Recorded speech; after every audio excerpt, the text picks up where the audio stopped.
Hello everyone. मैं आशा करती हूँ आप सभी ठीक होंगे। मैं काजल धामी आप सभी का स्वागत करती हूँ।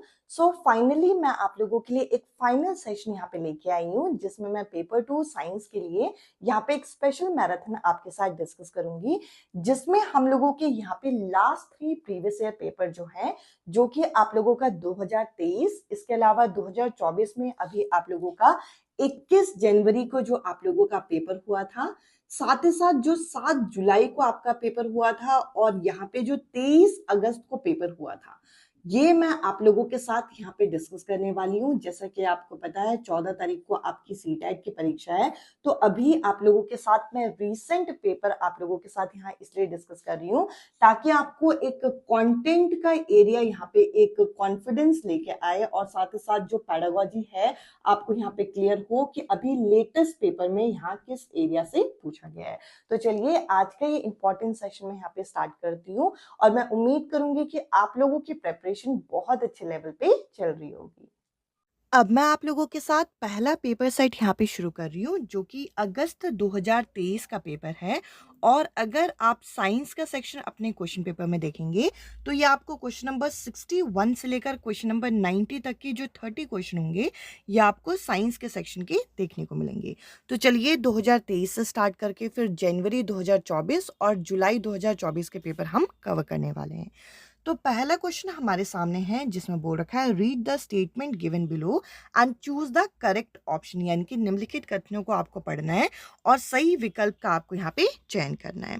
तो असर्शन रीजन से रिलेट करके ये क्वेश्चन हमें यहाँ पे दे रखा है, जिसमें अभिकथन कुछ इस तरीके से है कि जो हमारा अमाशय होता है वह हाइड्रोक्लोरिक अम्ल जो है उत्पन्न करता है। जो हमारा स्टमक है हाइड्रोक्लोरिक एसिड यहाँ पे प्रोड्यूस करता है, जो कि ब्रेक डाउन ऑफ फूड में मदद करता है।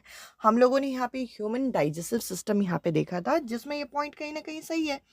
अब आगे यहाँ पे बोल रखा है कि digestive juice need an acidic medium to act. यहाँ पर मैंने आप लोगों को ये भी बताया था, जो हमारा HCl होता है ये आपका एसिडिक मीडियम क्रिएट करता है ताकि पेप्सिन क्या कर सके, पेप्सिन यहाँ पे एक्टिवेट हो सके। पेप्सिन क्या करता है, प्रोटीन का ब्रेकडाउन शुरू करता है और प्रोटीन का ब्रेकडाउन तब तक स्टार्ट नहीं हो सकता जब तक HCl क्या करे, HCl यहाँ पे एसिडिक मीडियम ना बनाए। तो यहाँ पे दोनों चीजें जो हैं वो सही होने की वजह से इस क्वेश्चन का करेक्ट आंसर हो जाएगा both A and R R true. और आर जो है यहाँ पे सही तरीके से व्याख्या करता है ए की।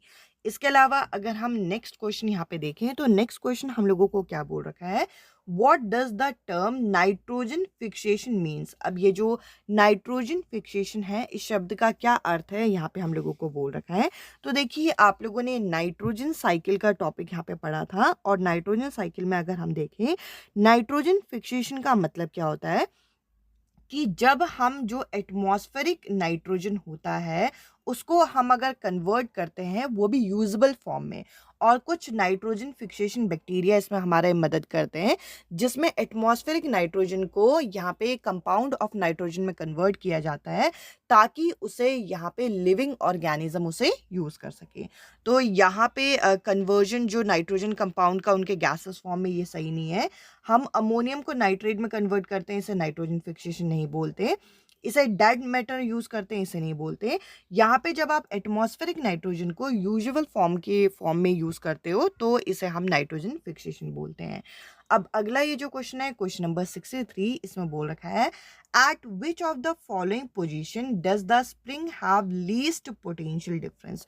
अब स्प्रिंग का लीस्ट पोटेंशियल डिफरेंस आपको कब देखने को मिलेगा, अब ये पोटेंशियल एनर्जी कब देखने को मिलेगा। अब ये जो पोटेंशियल एनर्जी होता है ये आपका बेसिकली किस टाइप की एनर्जी है, ये एक ऐसी एनर्जी है जो कि अगर इसके किसी भी ऑब्जेक्ट के हाइट में चेंज आए या फिर कॉन्फ़िगरेशन में चेंज आता है, तब आपको पोटेंशियल एनर्जी देखने को मिलती है।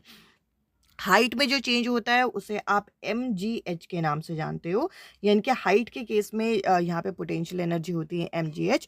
और कॉन्फ़िगरेशन मतलब जैसे कि अगर आपने इस एक स्प्रिंग को लिया और उस स्प्रिंग को खींच दिया या छोटा कर दिया तो उसकी कॉन्फ़िगरेशन चेंज हो जाती है। अब लीस्ट पोटेंशियल एनर्जी कब देखने को मिलेगी, जब आप स्प्रिंग को ना कंप्रेस करोगे ना पुल करोगे, वो अपनी ओरिजिनल पोजीशन में रहेगा, तब पोटेंशियल एनर्जी जो होगी वो लीस्ट होगी। क्योंकि पोटेंशियल एनर्जी तब होती है जब इसके कॉन्फ़िगरेशन में चेंज आए। चेंज का मतलब या कंप्रेस कर दो या उसे रिलैक्स कर दो। अगर आप स्प्रिंग को छेड़ोगे ही नहीं तब उसकी पोटेंशियल एनर्जी क्या होगी? उसकी पोटेंशियल एनर्जी लीस्ट होगी। तो इस तरीके के अच्छे लेवल के क्वेश्चन आपके एग्जामिनर ने यहाँ पे पूछे हुए हैं। अगला क्वेश्चन है identify the set comprising cold blooded animal. अब देखिए एक होते हैं वार्म ब्लडेड एनिमल, एक होते हैं cold blooded animal. Warm blooded animal क्या होते हैं? जब आसपास एनवायरनमेंट में चेंज होने की वजह से उनकी बॉडी का टेम्परेचर चेंज ना हो तो वो वार्म ब्लडेड है। कोल्ड ब्लडेड जो अपने आसपास के टेम्परेचर के हिसाब से अपने बॉडी का टेम्परेचर चेंज कर दे वो आपके कैसे होते हैं? Cold blooded. अब डॉल्फिन जो होते हैं ये मैमल्स की कैटेगरी में आते हैं जो कि वार्म ब्लडेड है, तो ये फर्स्ट ऑप्शन यहाँ पे नहीं होगा। इसके अलावा ह्यूमंस तो मैमल्स की कैटेगरी में आते हैं, ये वार्म ब्लडेड है, ये नहीं होगा। इसके अलावा अगर हम लास्ट ऑप्शन में देखें व्हेल, ये भी आपके मैमल्स की कैटेगरी में आते हैं जो कि वार्म ब्लडेड होते हैं। तो यहाँ पर स्नेक, फ्रॉग और कॉकरोच, जो सांप, मेढक और कॉकरोच है ये आपके किस तरीके के हैं? ये आपके वार्म ब्लडेड एनिमल है। तो इस हिसाब से इस क्वेश्चन का थर्ड जो ऑप्शन होगा ये करेक्ट आंसर है। अब ये जो नेक्स्ट क्वेश्चन दे रखा है ये काफ़ी अच्छे लेवल का क्वेश्चन है, जिसमें बोल रखा है which of the following pair of unit are use for measuring the same physical quantity. इस तरीके के प्रश्न को सॉल्व करने के लिए आपको सभी ऑप्शन से एक बार गो थ्रू होना पड़ेगा। सबसे पहले अगर मैंने यहाँ पर नज़र डाली तो यहाँ पे आपको न्यूटन मीटर का कुछ ऐसा कॉन्सेप्ट दिख रहा है, और न्यूटन किसकी यूनिट होती है? ये होती है फोर्स की। तो सबसे पहले हमने क्रॉस चेक करने के लिए एक बार फोर्स का जो फॉर्मूला होता है वो यहाँ पे लिख दिया। फोर्स का फॉर्मूला है आपका मास इनटू एक्सेलरेशन। तो फोर्स का फॉर्मूला है आपका मास इनटू एक्सेलरेशन, तो हम इस चीज़ को यहाँ पे मेंशन कर रहे हैं मास इनटू एक्सेलरेशन। और मास की जो यूनिट होती है वे होती है आपकी क्या? मास की यूनिट होती है केजी, और एक्सेलरेशन का होता है ms-2। तो मैंने इस तरीके से यहाँ पर इसे मेंशन कर दिया। अगर आप इसे फर्स्ट ऑप्शन से यहाँ पे मैच करते हैं तो फर्स्ट ऑप्शन का फर्स्ट टर्म यही लिखा हुआ है, यानी कि ये जो फर्स्ट टर्म लिखा हुआ है ये क्या है? ये आपकी फोर्स की एसआई यूनिट है। यानी कि अगर ये जो सेकेंड टर्म है ये भी आपकी फोर्स की एसआई यूनिट है तो हम लोगों का ये क्वेश्चन यहाँ पे सही हो जाएगा। पर आपने पढ़ा है फोर्स की एसआई यूनिट होती है न्यूटन। अब न्यूटन मीटर किसकी एसआई यूनिट होती है? तो मैं कहूँगी यहाँ पे वर्क का फॉर्मूला आपने पढ़ा है, यहाँ पे फोर्स इनटू डिस्प्लेसमेंट, यही पढ़ा है वर्क का फॉर्मूला। अगर हम यहाँ पे वर्क के फॉर्मूले में इसके टर्म्स को यहाँ पे डिकोड करें तो फोर्स का यूनिट होती है न्यूटन, और डिस्प्लेसमेंट जो है यह आपका मीटर से हमारा इंडिकेट किया जाता है। यानी कि सेकेंड टर्म जो है वो आपका वर्क को दर्शा रहा है, यानी कि पहला जो ऑप्शन है इस क्वेश्चन का आंसर नहीं होगा।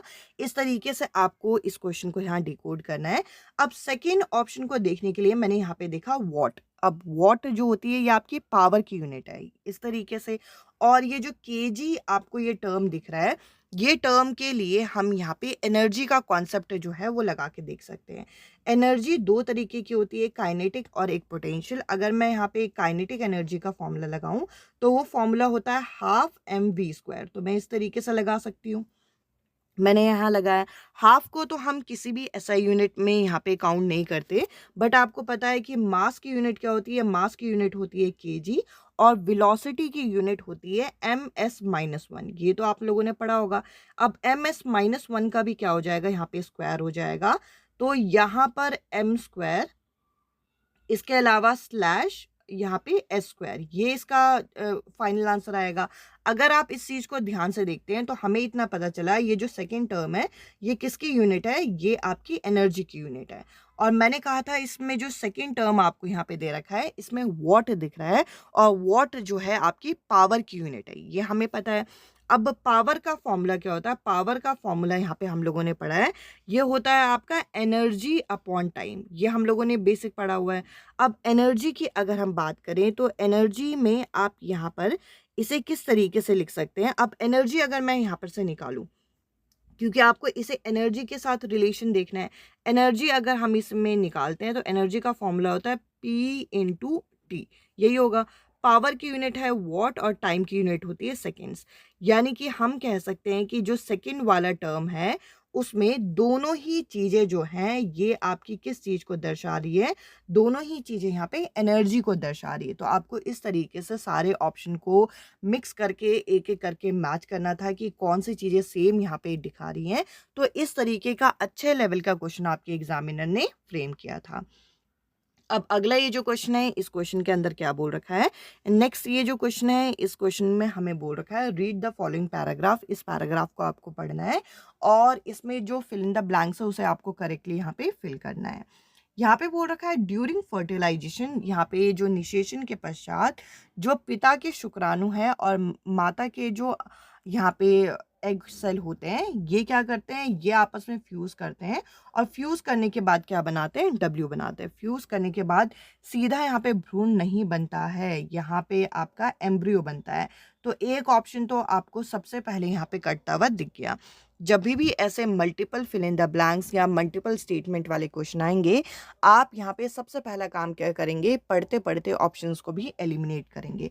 और यहाँ पे बोल रखा है कि ये जो जाइकोट यानी कि ये जो युग्मनज बने, ये डिवाइड होते हैं और यहाँ पे कई सारे यहाँ पे सेल्स के बॉल बना देते हैं। इसके बाद ये सेल्स जो हैं वो डिफरेंट ऑर्गन और टिश्यू यहाँ पे बनाते हैं। ये जो डेवलपिंग स्ट्रक्चर होता है, ये आपका एक वॉल से इम्बेंड हो जाता है। तो यहाँ पे हम लोगों को बता रखा है, ये जो डेवलपिंग स्ट्रक्चर होता है एक वॉल से अटैच होता है, ये वॉल है वाई। और ये जो डेवलपिंग स्ट्रक्चर होता है इसको क्या बोलते हैं, इसको हम सीधा यहाँ पर फीटस नहीं बोलते, इसको सीधा यहाँ पे गर्भ नहीं बोलते। तो ये वाला ऑप्शन गया, ये वाला ऑप्शन गया। इसको हम बोलते हैं क्या, इसको हम भ्रूण बोलते हैं। और वो जिस वॉल से अटैच होता है उसको हम यूट्रस बोलते हैं। और आगे यहाँ पे बोल रखा है ये जो डेवलप होने के बाद जिसमें आप सारे पार्ट आइडेंटिफाई कर सकते हैं बेबी के, उसको हम क्या बोलते हैं, उसको हम यहाँ पे फीटस बोलते हैं। तो इस हिसाब से इस क्वेश्चन का सेकेंड जो ऑप्शन है ये करेक्ट आंसर। अब मैं आप लोगों के साथ नेक्स्ट क्वेश्चन यहाँ पे डिस्कस करती हूँ। नेक्स्ट क्वेश्चन में हम लोगों को क्या बोल रखा है, which of the following reaction is not feasible, इनमें से कौन सी रिएक्शन आपकी फिजिबल नहीं है। तो आपको यहाँ पर जो रिएक्टिविटी है उसका नॉलेज होना जरूरी है। तो देखिए सबसे पहले तो यहाँ पे आयरन की बात करें, आयरन लेड से ज़्यादा रिएक्टिव होता है, तो ये रिएक्शन आपकी हो जाएगी, तो ये इस क्वेश्चन का आंसर नहीं होगा। कॉपर तो वैसे ही सबसे लीस्ट रिएक्टिव है, कॉपर को तो कोई भी हटा लेगा तो ये रिएक्शन हो जाएगी, तो ये भी इस क्वेश्चन का आंसर नहीं होगा। इसके अलावा अगर हम देखें तो जिंक जो है कैल्शियम से कम रिएक्टिव है, तो ये रिएक्शन आपकी नहीं होगी, तो ये इस क्वेश्चन का आंसर हो सकता है। इसके अलावा मैग्नीशियम जो होता है ये आपका जिंक से ज़्यादा रिएक्टिव है, तो ये रिएक्शन भी हो जाएगी। तो इनमें कौन से रिएक्शन आपकी फिजिबल नहीं है, यहाँ पे आपका थर्ड जो ऑप्शन होगा ये करेक्ट आंसर है। अब अगला ये जो क्वेश्चन पूछ रखा है इसमें बोल रखा है which of the following graph are straight line, इनमें से कौन सा ग्राफ जो है स्ट्रेट लाइन होगा। सबसे पहला ऑप्शन है डिस्टेंस टाइम ग्राफ अगर रेस्ट पोजीशन में होता है, distance time graph rest position में इस तरीके से दिखता है, यानी कि ए जो है वो तो डेफिनेटली होगा, तो जिसमें ए नहीं दे रखा है उसको आप यहाँ पे कट कर सकते हैं। इसके अलावा आगे देखते हैं वेलोसिटी टाइम ग्राफ, जब आपका यूनिफॉर्म एक्सलरेशन होता है, यहाँ पर ये हो गया ये वेलोसिटी और यहाँ पे हो गया टाइम। वेलोसिटी टाइम ग्राफ अगर यूनिफॉर्म एक्सलरेशन होता है तो इस तरीके का ग्राफ होता है, यानी कि बी भी ये आपका स्ट्रेट लाइन यहाँ पे दिखाएगा, तो बी तो होना चाहिए तीनों ऑप्शन में। आगे बोल रखा है डिस्टेंस टाइम ग्राफ जब यूनिफॉर्म एक्सलरेशन में हो। डिस्टेंस टाइम ग्राफ के लिए ये आप याद रखेंगे, डिस्टेंस को मैं एक्स से डिनोट कर रही हूँ, टाइम को मैं टी से। डिस्टेंस टाइम ग्राफ जो यूनिफॉर्म एक्सलरेशन का होगा, यूनिफॉर्म वर्ड से कंफ्यूज मत होइएगा, यही ग्राफ अगर वेलोसिटी टाइम ग्राफ बनाएंगे तो स्ट्रेट लाइन, और डिस्टेंस टाइम ग्राफ बनाएंगे तो याद रखिएगा ये स्ट्रेट लाइन नहीं होगा, तो सी जो है वो इस क्वेश्चन का आंसर नहीं होगा। इसके अलावा अगर हम वेलोसिटी टाइम ग्राफ देखते हैं वो भी एक रेस्ट पोजीशन का, तो रेस्ट पोजीशन का यहाँ बनता है पर है ये भी स्ट्रेट लाइन, तो हम कहेंगे इस क्वेश्चन का फर्स्ट जो ऑप्शन है ये करेक्ट आंसर है। इसके अलावा अगर हम यहाँ पे नेक्स्ट क्वेश्चन जो है उसको डिस्कस करें, तो इस क्वेश्चन में बोल रखा है density of 4 liquid ABCD are given below. यहाँ पे हमें 4 द्रव्य का जो यहाँ पे हम लोगों को यहाँ पे डेंसिटी है वो यहाँ पे हमें दे रखा है। अब इसमें हम लोगों को लिक्विड ABCD डेंसिटी की वैल्यू हम लोगों को यहाँ पे इस तरीके से हम लोगों को मेंशन करके दे रखी है, और आगे हमें क्या बोल रखा है, based on this information identify the correct statement. आपको यहाँ पे करेक्ट स्टेटमेंट जो है आइडेंटिफाई करना है। यहाँ पे एक एक करके बोलते हैं, देखते हैं। An object that float in liquid C, अब ऐसा ऑब्जेक्ट जो सी में फ्लोट करेगा, सी का घनत्व इतना है, मे और मे नॉट फ्लोट इन ए। क्यों? क्योंकि अब सिंपल सी बात है कि सी की तो डेंसिटी ज़्यादा है। अब डेंसिटी ज़्यादा होगी तो उस चीज़ में वो तैरेगा, पर वो ए में तैरेगा या नहीं तैरेगा हम नहीं बोल सकते, क्योंकि ए की डेंसिटी कम है। तो ये वाला ऑप्शन यहाँ पे सही है और हो भी सकता है। बाकी ऑप्शन जरा पढ़ के देखते हैं। यहाँ पे बोल रखा है an object that float in A. A में जो फ्लोट करेगा मे और may not float in B. तो देखिए ये तो यहाँ पे गलत है, क्योंकि ए में जो चीज फ्लोट करेगी 700 अगर डेंसिटी है उसमें फ्लोट कर रहा है, तो 800 वाली डेंसिटी में तो पक्का फ्लोट करेगा। मे और मे नॉट नहीं होना चाहिए था, तो ये ऑप्शन यहाँ पे गलत हो गया। इसके अलावा थर्ड ऑप्शन में बोल रखा है an object that float in B. जो बी में फ्लोट करेगा श्योरली फ्लोट इन ए। अब बी की तो डेंसिटी ज्यादा है, अब ए की डेंसिटी कम वाले में हम ये नहीं बोल सकते कि श्योरली फ्लोट करेगा। कर भी सकता है, नहीं भी कर सकता है, क्योंकि उसका घनत्व कम है। तो यहाँ पे हम ये ऑप्शन भी गलत कहेंगे। इसके अलावा बोल रखा है एक ऑब्जेक्ट जो सी में फ्लोट कर रहा है वो आपका बी में फ्लोट करेगा श्योरली। तो बी सी की डेंसिटी ज़्यादा है, सी से बी वाले में मतलब कम वाले में डेंसिटी वाले में फ्लोट करेगा, हम श्योर नहीं बोल सकते। तो ये भी यहाँ पे गलत है। इस क्वेश्चन का फर्स्ट जो ऑप्शन होगा ये करेक्ट आंसर है, यानी कि जिसका घनत्व ज़्यादा होता है उसमें श्योर है कि उसमें फ्लोट करेगा, कम वाले में हम श्योर नहीं है कि फ्लोट करेगा या नहीं करेगा। आगे यहाँ पे ये जो क्वेश्चन है स्टामा कर लीजिए, बहुत अच्छे लेवल के क्वेश्चन यहाँ पे हम लोगों को अगस्त 2023 के पेपर में पूछे गए थे और कुछ कंफ्यूजिंग भी थे।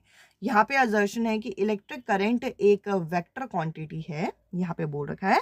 आगे बोल रखा है इलेक्ट्रिक करंट एक ऐसी क्वांटिटी है जिसके पास मैग्नीट्यूड और डायरेक्शन दोनों होता है।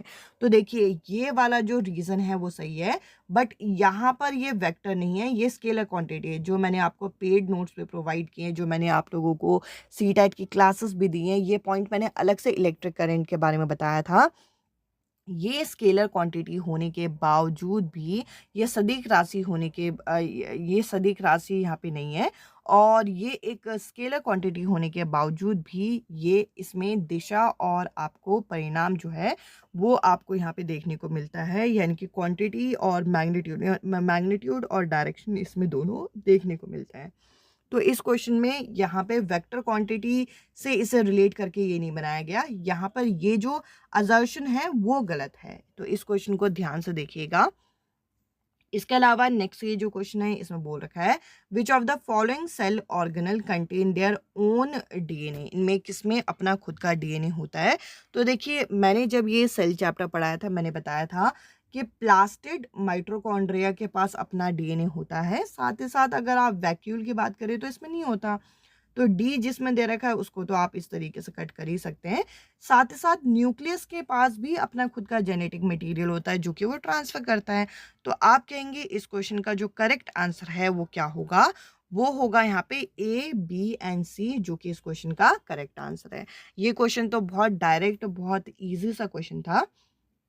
अगला यहाँ पे हम लोगों को क्वेश्चन बोल रखा है which of the following statement about the cell of a living organism is are correct. Living organism के सेल के बारे में इनमें से कौन सा ऑप्शन आपको करेक्ट दे रखा है, ये आपसे यहाँ पे पूछा गया है।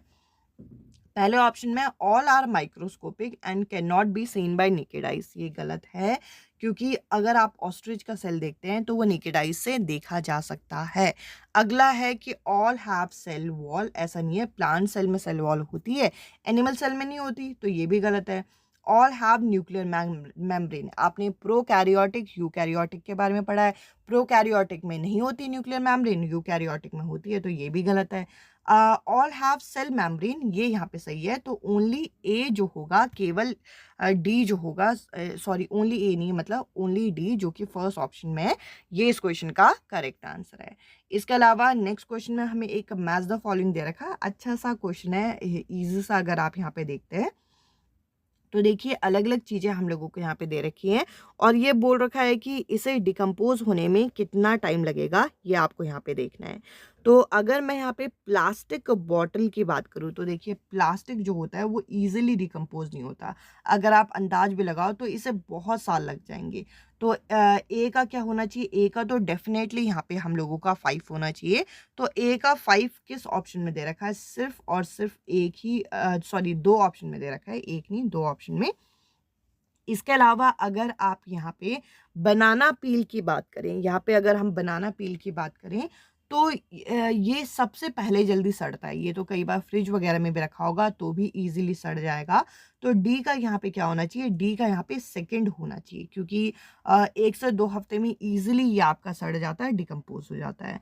और यहाँ पे जो डी का सेकंड है आपको एक ही ऑप्शन में दे रखा है। जो चीज़ें ईजी हैं हम उन चीज़ों को साइड करके भी इस क्वेश्चन को यहाँ पे ईजिली देख सकते हैं। इसके अलावा पेपर भी जो है वो बहुत जल्दी डिकम्पोज हो जाता है, जो कि 10 से 30 दिन के अंदर यहाँ पे डिकम्पोज हो जाएगा। इसके अलावा आप यहाँ पे सिल्क क्राफ्ट और अगर यहाँ पे कॉटन शर्ट की बात करें तो सिल्क क्राफ्ट को थोड़ा ज़्यादा टाइम लगेगा एज़ कम्पेयर टू कॉटन। तो हम इस तरीके से भी इन दोनों को कंपेयर कर सकते हैं। इसके अलावा ये जो नेक्स्ट क्वेश्चन है, क्वेश्चन नंबर 74, इसके अंदर बोल रखा है a feather of mass 15 kg, एक फेदर है जो कि 15 kg का मास है, उसे हाइट से ड्रॉप किया गया एक कांस्टेंट वेलोसिटी से। तो यहाँ पे हमें बोल रखा है इसका नेट फोर्स कितना होगा। तो यहाँ पर अगर हम देखें तो फोर्स का जो यूनिट होती है वे क्या होती है, फोर्स का फॉर्मूला बेसिकली क्या होता है, फोर्स का फॉर्मूला होता है मास इनटू एक्सेलरेशन। और अगर हम यहाँ पे एक्सेलरेशन की बात करें, एक्सेलरेशन होता है चेंज इन वेलोसिटी, और यहाँ पे तो हमें बोल रखा है कांस्टेंट वेलोसिटी। अगर कांस्टेंट वेलोसिटी से है तो एक्सेलरेशन क्या होगा, 0। और कोई भी एक टर्म यहाँ पे 0 हो गई तो 0 को किसी से भी मल्टीप्लाई करोगे तो आपका आंसर कितना आएगा, आपका आंसर यहाँ पे आएगा 0, यानी कि 0 इस क्वेश्चन का करेक्ट आंसर है। अब अगला ये जो क्वेश्चन है, इस क्वेश्चन में बोल रखा है कि एक आयन है जो कि X3+ यहाँ पे है, इसके ऊपर चार्ज, और यहाँ पे बोल रखा है कि इसका एटॉमिक मास जो है वो 27 है और एटॉमिक नंबर जो है वो 13 है। तो आपको इसके प्रोटॉन, इलेक्ट्रॉन और न्यूट्रॉन आपको यहाँ पे बताने। सबसे पहले तो देखिए, कोई भी एलिमेंट आपको यहाँ पे दे रखा होता है तो जो उसका एटॉमिक नंबर होता है उतने ही उसके प्रोटॉन होते हैं, ये आपको यहाँ पे पता होना चाहिए। तो प्रोटॉन कितने होंगे इसके यहाँ पे, प्रोटॉन होंगे इसके यहाँ पे 13। तो जिस ऑप्शन में प्रोटॉन के सामने 13 लिखा हुआ है वो ऑप्शन इस क्वेश्चन का आंसर हो सकता है। अब आगे अगर हम यहाँ पे देखें तो अगला हमें यहाँ पे देखना है इलेक्ट्रॉन। अगर इस एलिमेंट के ऊपर कोई भी चार्ज नहीं होता, यानी कि जैसे 3+ हमें दे रखा है, इस तरीके का कोई भी चार्ज नहीं होता, तो इलेक्ट्रॉन भी कितना होता है, इलेक्ट्रॉन भी होता है 13। पर यहाँ पे 3+ देने की वजह से जितने इसमें यहाँ पे प्रोटॉन होंगे उसमें से हम 3 यहाँ पे इलेक्ट्रॉन, ये जो है 3+, इसको कम कर देंगे। तो इलेक्ट्रॉन इसमें कितने हो जाएंगे, इलेक्ट्रॉन हो जाएंगे यहाँ पे 10। तो ये ऑप्शन भी गया। इसके अलावा न्यूट्रॉन निकालने के लिए एक फॉर्मूला होता है A = P+N। ए इसमें क्या होता है, ए होता है इसका मास नंबर जो कि है 27 आप यहाँ पे लिख सकते हो, और प्रोटॉन कितना है 13। तो यहाँ के ये माइनस हो जाएगा, 27 में से अगर आप 13 को माइनस करते हैं तो आंसर कितना आ जाएगा, 14, जो कि आपको यहाँ पे डी ऑप्शन में दे रखा है। आई होप ये क्वेश्चन आपको यहाँ पे क्लियर हुआ होगा। अब अगला ये जो क्वेश्चन है बहुत इजी, बहुत डायरेक्ट क्वेश्चन है। यहाँ पे बोल रखा है identify the set comprises the plant that produce by bisexual flower. ये तो मैंने कई बार आप लोगों को बता रखा है। जो बाइसेक्सुअल फ्लावर के पेयर है वो है मस्टर्ड, रोज और पिट्यूना। आपके एनसीईआरटी में डायरेक्ट दे रखा है। सरसों, गुलाब और पिट्यूना जो है ये आपके द्विलिंगी पुष्पों के उदाहरण हैं। ये आपके एनसीईआरटी में ऐसे आपको यहाँ पे बाइसेक्सुअल के अलावा जो आपके यूनिसेक्सुअल है वो भी आपको पता होने चाहिए, उसके एग्जाम्पल। नेक्स्ट ये जो क्वेश्चन है ये सॉइल चैप्टर से हमारा पूछ रखा है। इसके अंदर बोल रखा है आइडेंटिफाई द इनकरेक्ट स्टेटमेंट। इनमें से कौन सा स्टेटमेंट आपका इनकरेक्ट है, ये आपका यहाँ पे पूछ रखा है। अब हम लोगों को यहाँ पे क्या बोल रखा है, clay soil is better aerated than the loamy soil. अब क्ले सॉइल की बात करें तो क्ले सॉइल के पार्टिकल बहुत छोटे होते हैं, और इतने छोटे पार्टिकल होने की वजह से उनके बीच में एयर गैप होता ही नहीं है। उनके साइज के बारे में आपको पता होना चाहिए, तो ये तो आपका इनकरेक्ट है। अगला है कि क्ले सॉइल ज़्यादा फर्टाइल होता है, ये आपका सही है लूमी सॉइल से। इसके अलावा नेक्स्ट है कि water retention capacity clay soil की बेटर होती है यहाँ पे लूमी सॉइल की से। अब क्ले सॉइल के पार्टिकल छोटे होते हैं, तो छोटे होने से ये पानी को जल्दी रोक पाते हैं, तो ये भी आपका सही है। अगला यहाँ पे है कि size of clay soil is much smaller than Lumi soil. ये तो मैं फर्स्ट स्टेटमेंट से बोल रही हूँ, तो ये तीनों स्टेटमेंट यहाँ पे सही है। तो इनकरेक्ट कौन सा है? इनकरेक्ट होगा आपका ये पहला स्टेटमेंट, जिसमें हम लोगों को यहाँ पे इनकरेक्ट स्टेटमेंट ढूंढने की वजह से इस क्वेश्चन का फर्स्ट जो ऑप्शन है वो इनकरेक्ट होगा, यानी कि इस क्वेश्चन का करेक्ट आंसर है। अगला यहाँ पे क्वेश्चन है which of the following substance are present on the rubbing surface of mastic. अब कई बारी हम लोग कुछ इंपॉर्टेंट फैक्ट जो डू यू नो होते हैं वो सब छोड़ देते हैं। यहाँ पे हम लोगों की कंबशन एंड फ्लेम करके जो चैप्टर है उसमें मैस्टिक के बारे में ही हमें बता रखा है। उसमें बता रखा है कि ग्लास पाउडर और वाइट फॉस्फोरस जो होता है मैस्टिक के सरफेस में होता है, और ये जो रेड फॉस्फोरस होता है ये फ्रिक्शन के बाद वाइट फॉस्फोरस में कन्वर्ट होता है। आई होप ये क्वेश्चन आपको यहाँ पे क्लियर हुआ होगा, मैंने आप लोगों के कंटेंट में भी डिस्कस किया है ये। अगला ये जो क्वेश्चन है इसमें बोल रखा है A and B secrete their hormone when they receive order from gland C. Gland C क्या होगा? जो कि मास्टर ग्लैंड है, जो कि दूसरों को ऑर्डर दे रहा है। तो देखिए यहाँ पे थायराइड जो होता है ये आपका कोई मास्टर ग्लैंड नहीं है, पिट्यूटरी ग्लैंड होता है मास्टर ग्लैंड। तो एक ही चीज से हम पूरे ऑप्शन को यहाँ पे इजीली डिकोड कर पाए, और यहाँ पे मास्टर ग्लैंड की मदद से इस क्वेश्चन का आंसर आ गया कि ए है यहाँ पे थायराइड, दूसरा है एडेनल ग्लैंड, और जिसको इन दोनों को यहाँ पे ऑर्डर कौन दे रहा है? पिट्यूटरी ग्लैंड दे रहा है, जो कि आपको सेकंड ऑप्शन में दे रखा है। अगला यहाँ पे क्वेश्चन है जिसमें बोल रखा है the image form by a pin hole camera is real which of the following statement offer a suitable explanation. मैंने जब पिन होल कैमरा आपको पढ़ाया था, पिन होल कैमरा आपका किस चीज़ का एप्लीकेशन है? ये दर्शाता है कि जो प्रकाश है वो सीधी रेखा में गमन कर रहा है, लाइट जो है आपकी स्ट्रेट लाइन में ट्रैवल कर रही है। इस चीज़ को एक्सप्लेन करता है पिन होल कैमरा का कॉन्सेप्ट, जो कि इस तरीके का आपका एक बॉक्स होता है जिसमें हम लोग कोई भी इमेज इस तरीके से पास करते हैं, जो कि स्ट्रेट लाइन वाली प्रॉपर्टी को यहाँ पे दर्शाता है। अब ये जो क्वेश्चन नंबर 81 से लेकर क्वेश्चन नंबर 90 तक के क्वेश्चन है, इसमें हमारी साइंस की पेडागोजी के क्वेश्चन पूछे गए हैं, या आपके एग्जाम में भी आपको 10 क्वेश्चन साइंस की पेडागोजी के देखने को मिलेंगे। क्वेश्चन नंबर 81 यहाँ पे है identify the open ended question among the following. अब आपको जो मुक्त अंत वाले प्रश्न होते हैं उनको यहाँ पे पहचानना है, और जो ओपन एंडेड क्वेश्चन होते हैं वे ऐसे क्वेश्चन होते हैं जिनमें यहाँ पे बच्चों मल्टीपल आंसर यहाँ पे दे सकते हैं। अब यहाँ पे फोर्थ ऑप्शन में क्या है? Name any 5 organism that can digest cellulose. अब इसका आंसर जो है फिक्स आंसर है जो बच्चा याद करके दे सकता है, तो ये ओपन एंडेड क्वेश्चन नहीं होगा। अब अगला यहाँ पे है कि what would happen if human could digest cellulose, यानी कि क्या होगा यदि मानव सेल्यूलोज को पाचन कर सकेगा। तो इस तरीके से क्वेश्चन जो है बच्चों के अंदर क्यूरियोसिटी लेके आएगा, तो ये हो सकता है। अगला what is cellulose made up of, cellulose किससे बना है ये भी फिक्स है। इसके अलावा why can human not digest cellulose, तो ह्यूमन सेल्यूलोज को क्यों नहीं डाइजेस्ट करते? सेल्यूलोज डाइजेस्टिंग बैक्टीरिया इनकी बॉडी में नहीं होते, ये भी फिक्स है। तो यहाँ पर ओपन एंडेड क्वेश्चन कौन सा होगा? ये जो थर्ड ऑप्शन है ये आपका ओपन एंडेड क्वेश्चन को यहाँ पे दर्शाएगा। अब अगला यहाँ पे क्वेश्चन है जिसके अंदर बोल रखा है which of the following is are true about the curricular practice currently being followed in school, यानी कि किस तरीके की यहाँ पे करिकुलम प्रैक्टिस जो है स्कूल में फॉलो की जा रही है, ये आपसे पूछा गया है।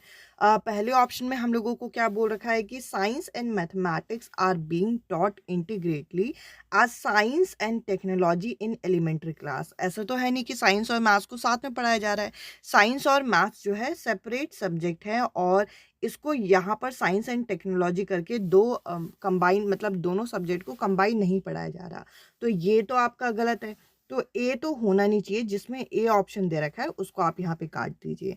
अब आगे बोल रखा है physics chemistry and biology are being taught integratedly as science, यानी कि जो यहाँ पे भौतिक, रासायनिक और जीव विज्ञान होता है उसको विज्ञान के रूप में एकत्र करके पढ़ाया जाता है, ये बिल्कुल सही है।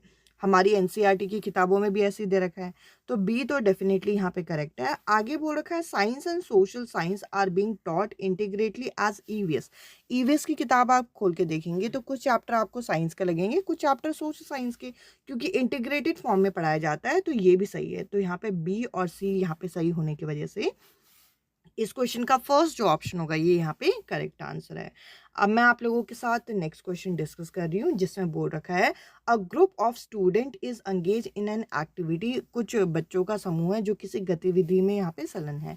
आगे यहाँ पे बोल रखा है in which they are measuring the boiling temperature of a ordinary tap water in a beaker. एक बीकर में उन्होंने ऑर्डिनरी टैप वाटर ले लिया और उनके टेम्परेचर को ये इस तरीके से माप रहे हैं।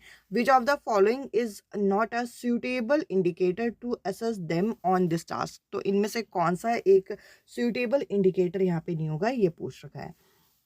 तो देखिए अगर आप थर्मामीटर का लीस्ट काउंट देखते हैं तो ये एक अच्छा इंडिकेटर है। अगर बच्चा लीस्ट काउंट देख रहा है तो इस चीज़ को आप देख सकते हो, इस चीज़ को एसेस कर सकते हो। आगे यहाँ पे बोल रखा है ensure that thermometer does not touch the wall of the beaker. ये तो हमें केटाइन भी दी जाता है। जब आप किसी भी चीज़ का यहाँ पे लिक्विड का टेम्परेचर अगर आप मेज़र करो तो वो बीकर को टच नहीं करना चाहिए, तो ये भी आपका सही है। आगे है measure the boiling temperature as 100 degree Celsius. अब हर यहाँ पे जो वाटर है उसका बॉइलिंग टेम्परेचर 100 डिग्री सेल्सियस हो, ये फिक्स नहीं है। आगे use stand to suspend the thermometer, यानी कि एक स्टैंड को यूज करिए। तो ये कुछ ऐसे पैरामीटर होते हैं जो कि हमें बताए जाते हैं, जबकि थर्ड जो ऑप्शन है ये इतना सूटेबल इंडिकेटर नहीं होगा। अब आगे यहाँ पे क्या बोल रखा है, आगे हमें बोल रखा है which of the following can not be consider as a valid reason for including socio scientific issue in the school science curricula. तो यहाँ पे बोल रखा है सोशो साइंटिफिक इशू को हम यहाँ पे स्कूल करिकुलम में इंक्लूड करें, इनमें से कौन सा वैलिड रीजन उसका नहीं होगा, ये आपसे पूछ रखा है। तो देखिए अगर आप सोशो करिकुलर यहाँ पे अगर हम इशू इंक्लूड करते हैं तो उससे आर्गुमेंटेशन स्किल तो डेवलप होगी, क्योंकि बच्चा तर्क वितर्क करेगा और तर्क वितर्क करेगा और तो अपने डाउट भी क्लियर करेगा। तो ये ऑप्शन यहाँ पे नहीं होगा, क्योंकि आपको कैन नॉट वाला ऑप्शन ढूंढना है। Help in cultivating understanding about the nature of science. Nature of science विज्ञान की प्रकृति के बारे में भी समझेगा, क्योंकि यहाँ पे सोसाइटी और साइंस को कनेक्ट कर रहा है। आगे यहाँ पे develop the capacity to engage in evidence based reasoning. अब देखिए अगर बच्चा जो है रियल लाइफ सिचुएशन के साथ कनेक्ट होगा तो एविडेंस बेस्ड रीजनिंग भी होगी। अब आगे है कि help in appreciating science as a definite discipline. अब देखिए साइंस को एक डेफिनाइट डिसिप्लिन की बात यहाँ पे की गई है, यहाँ पे एक रिस्ट्रिक्ट करने की बात की गई है। तो यहाँ हम लोग फोर्थ ऑप्शन को यहाँ पे कहेंगे कि ये एक वैलिड रीज़न नहीं होना चाहिए। इसके अलावा अगर हम नेक्स्ट क्वेश्चन यहाँ पे देखें तो नेक्स्ट क्वेश्चन एक अच्छा क्वेश्चन है। यहाँ पे हमें बोल रखा है after teaching the chapter respiration in organism in class 7th a teacher perform the following activity in her class. Respiration in organism यानी कि जीओ में सस्वन, इस पार्ट को पढ़ाने के बाद एक शिक्षिका बच्चों के साथ यहाँ पे एक गतिविधि करती है, एक एक्टिविटी यहाँ पे करती है। तो आगे यहाँ पे बोल रखा है कि वो क्या कर रही हैं, वो यहाँ पे 3 टेस्ट ट्यूब ले रही हैं और उसे 3/4 भर रही हैं। 3 टेस्ट ट्यूब उन्होंने इस तरीके से ले ली और इन तीनों टेस्ट ट्यूब को ABC मार्क करके 3/4 उन्होंने इस तरीके से यहाँ पे भर दिया। और उन्होंने क्या किया, उन्होंने यहाँ पे हमें बताया कि टेस्ट ट्यूब ए में उन्होंने स्नेल डाला और उसके बाद टेस्ट ट्यूब बी में उन्होंने प्लांट वाटर डाला और टेस्ट ट्यूब सी में उन्होंने स्नेल और प्लांट वाटर दोनों डाला। अब आगे यहाँ पे हम लोगों को क्या बोल रखा है, आगे यहाँ पे बोल रखा है the teacher then asked the student which test tube would have put the higher concentration of CO2, which process skill the teacher empathize in this case. अब यहाँ पे हम लोगों को बोल रखा है कि इस पूरे एक्टिविटी में कौन सा प्रोसेस स्किल को डेवलप करने की कोशिश की जा रही है। तो देखिए क्वेश्चनिंग या फिर क्वेश्चनिंग एक तरीके से हम लोग तब करते हैं जब हम लोगों को कोई डाउट वगैरह होता है। तो बच्चे को यहाँ आंसर करने को बोला गया है तो क्वेश्चन रेज बच्चा करेगा नहीं। इसके अलावा बच्चा कुछ यहाँ पे माप नहीं रहा और बच्चा यहाँ पे कुछ अनुमान नहीं लगा रहा। बच्चा यहाँ पे उनको ऑब्जर्व करेगा और ऑब्जर्वेशन के आधार पर एक प्रिडिक्शन रखेगा, यहाँ पे पूर्व अनुमान रखेगा। और अगर यहाँ पे बच्चा उसके फैक्टर्स एक्सप्लेन कर रहा होता तो फैक्टर्स एक्सप्लेन करने में बच्चा यहाँ पे हाइपोथेसिस स्किल को डेवलप करता। तो इस तरीके से चीज़ें आपको यहाँ पे क्लियर होनी चाहिए। अब अगला यहाँ पे क्वेश्चन है जिसमें बोल रखा है which of the following is not a is not correct in respect of the activity suggested as per extended learning in textbook। जो extended learning होती है यानी कि जो विस्तारित अधिगम के रूप में, यहाँ पे इनमें से कौन सी एक्टिविटी, कौन सी गतिविधि जो है वो सही नहीं है, ये पूछ रखा है। तो देखिए, अगर आप एक्सटेंडेड लर्निंग कराते हो तो ये आपकी वैल्यू एडिशन करती है बच्चों में, बच्चों को के अंदर नॉलेज और स्किल डेवलप होती है। एक्सटेंड का मतलब क्या है कि टेक्स्ट बुक से बाहर निकल के पढ़ना, तो ये एक अच्छा पॉइंट है, तो ये नहीं होगा क्योंकि आपको नॉट करेक्ट वाला ढूंढना है। आगे है this form an important base of student evaluation, यानी कि बच्चों का आकलन के लिए एक महत्वपूर्ण आधार रहेगा। सिर्फ आकलन के लिए आप एक्सटेंडेड लर्निंग नहीं कराओगे, वो तो एक पैरामीटर हो जाएगा। इसके अलावा आगे यहाँ पे बोल रखा है कि some of these required student to collect information of various kind and draw conclusion of their own. अब एक्सटेंडेड लर्निंग से बच्चा खुद इन्फॉर्मेशन को कलेक्ट कर सकता है, खुद किसी कंक्लूजन पे खुद पहुँच सकता है, तो ये भी एक अच्छा पॉइंट है, तो ये भी यहाँ पे नहीं होगा। Some of these enhance student interaction with expert teacher and society at large, यानी कि एक्सटेंडेड लर्निंग से बच्चा जो है अपना इंटरेक्शन बढ़ा सकता है एक्सपर्ट के साथ, टीचर के साथ, सोसाइटी के साथ, तो ये भी अच्छा पॉइंट है। यहाँ पे सिर्फ इवैल्यूएशन के लिए हम एक्सटेंडेड लर्निंग कराते हैं, ये यहाँ पे सही नहीं होगा, तो इस हिसाब से सेकंड जो ऑप्शन है वो करेक्ट आंसर है। ये जो नेक्स्ट क्वेश्चन है इसमें बोल रखा है साइंस करिकुलम के कॉन्टेक्स्ट में अगर हम देखें तो इनमें से कौन सा ऑप्शन आपके कंटेंट वैलिडिटी को यहाँ पे एक तरीके से इसके कॉन्टेक्स्ट में नहीं दिखा हुआ है।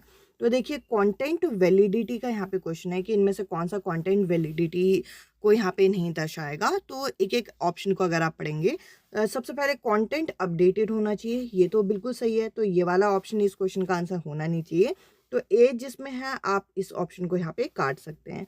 अगला यहाँ पे है कि the content are accurately present. अब कंटेंट जो है वो एक्यूरेटली प्रेजेंट होना चाहिए, तो बी भी यहाँ पे होना नहीं चाहिए, तो बी भी हमारे यहाँ पे कट गया। अब आपको एक चीज़ यहाँ पे दिख रही होगी, इस क्वेश्चन के लिए यहाँ पे फ्री में मार्क्स जो है स्टूडेंट को दिए गए थे, क्योंकि इस क्वेश्चन के ऑप्शन में ही यहाँ पे मिस्टेक है, यानी कि नॉट यहाँ पे नहीं होना चाहिए, तो इस क्वेश्चन को आप यहाँ पे कंसिडर मत करिएगा।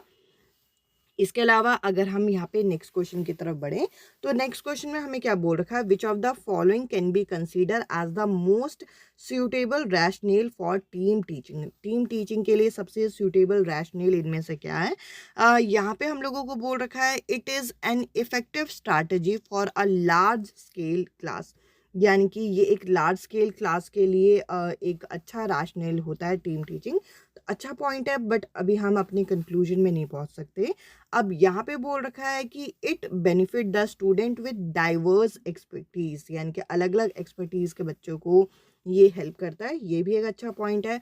आगे यहाँ पे बोल रखा है it make the task of assessment easier, तो ये वाला पॉइंट तो नेगेटिव है, तो ये कंसिडर नहीं करेंगे।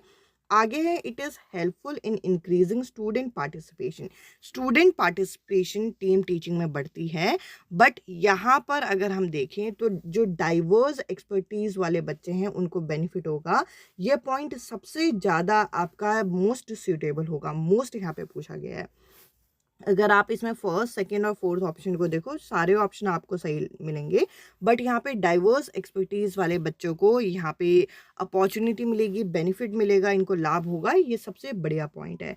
अब नेक्स्ट क्वेश्चन यहाँ पे which of the following would be the most suitable activity to introduce the concept of image formation in a spherical mirror.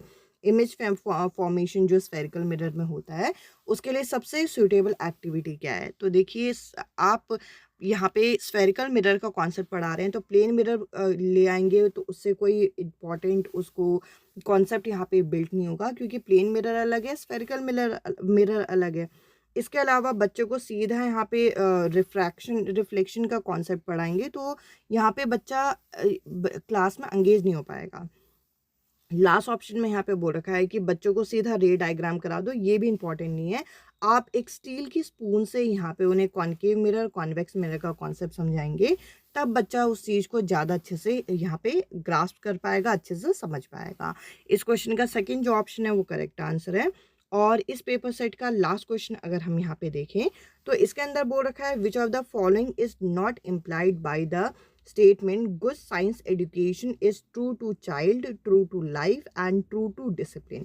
एक अच्छी विज्ञान शिक्षा कैसी होनी चाहिए, ये यहाँ पे सबसे पहले बच्चों के प्रति सत्य होना चाहिए, यानी कि बच्चों के प्रति अनुकूलित होना चाहिए, जीवन के प्रति अनुकूलन होना चाहिए, और यहाँ पे विद्या वस्तु के प्रति अनुकूलन होना चाहिए इसका। इससे रिलेट करके कौन सा स्टेटमेंट जो है सही नहीं है ये पूछ रखा है। तो पहले ऑप्शन में क्या बोल रखा है? पहले ऑप्शन में बोल रखा है science education should help student acquire the process of science. Process of science बच्चा अगर समझ रहा है, उसकी प्रक्रिया समझ रहा है, ये तो अच्छा पॉइंट है, तो ये यहाँ पे ऑप्शन नहीं होगा। ये यहाँ पे बच्चों के बीच में और एनवायरनमेंट के बीच में लिंक लेके आ रहा है, तो ये भी अच्छा पॉइंट है, तो ये नहीं होगा। यहाँ पे बोल रखा है साइंस एजुकेशन ट्रेन करता है बच्चे को कि क्लासरूम के अंदर, स्कूल के अंदर डिसिप्लिन रहे, तो ये वाला पॉइंट थोड़ा नेगेटिव है। आगे यहाँ पे बोल रखा है कि बच्चा यहाँ पे साइंस के क्लासरूम ऐसे प्रैक्टिस होगी कि बच्चे का डेवलपमेंटरी अप्रोच देखा जाएगा, यानी कि विकासात्मक रूप से बच्चा जो है किसी चीज़ को समझेगा, ये भी अच्छा पॉइंट है। यहाँ पे नेगेटिव पॉइंट जो है आपका थर्ड ऑप्शन है, तो ये इस क्वेश्चन का करेक्ट आंसर है। अब मैं आप लोगों के साथ नेक्स्ट पेपर सेट यहाँ पे डिस्कस करने वाली हूँ, जो कि 21 जनवरी का आपका पेपर है, जो कि 2024 में यहाँ पे कंडक्ट हुआ था। तो देखिए इस पेपर सेट में भी आपको 61 से लेकर 90 तक के क्वेश्चन यहाँ पे देखने को मिलेंगे। पहला क्वेश्चन यहाँ पे फिल इन द ब्लैंक है, जो कि साउंड चैप्टर से पूछा गया है। यहाँ पे बोल रखा है साउंड जो है वाइब्रेशन की वजह से प्रोड्यूस होता है, और हमारे आसपास कई ऐसे म्यूजिकल इंस्ट्रूमेंट है जिसके कुछ स्पेसिफिक वाइब्रेटिंग पार्ट होते हैं। तो यहाँ पे हम लोगों को सबसे पहले क्या बोल रखा है, एक्स से जो साउंड प्रोड्यूस होती है वो एक स्ट्रेच स्ट्रिंग से प्रोड्यूस होती है, यानी कि एक धागे से प्रोड्यूस होती है।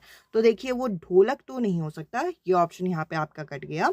इसके अलावा वाई एक ऐसा, यहाँ पे वाई के अंदर एक ऐसा वाइब्रेटिंग पार्ट होता है जो कि स्ट्रेच मेम्ब्रेन होता है, यानी कि पूरी एक झिल्ली होती है।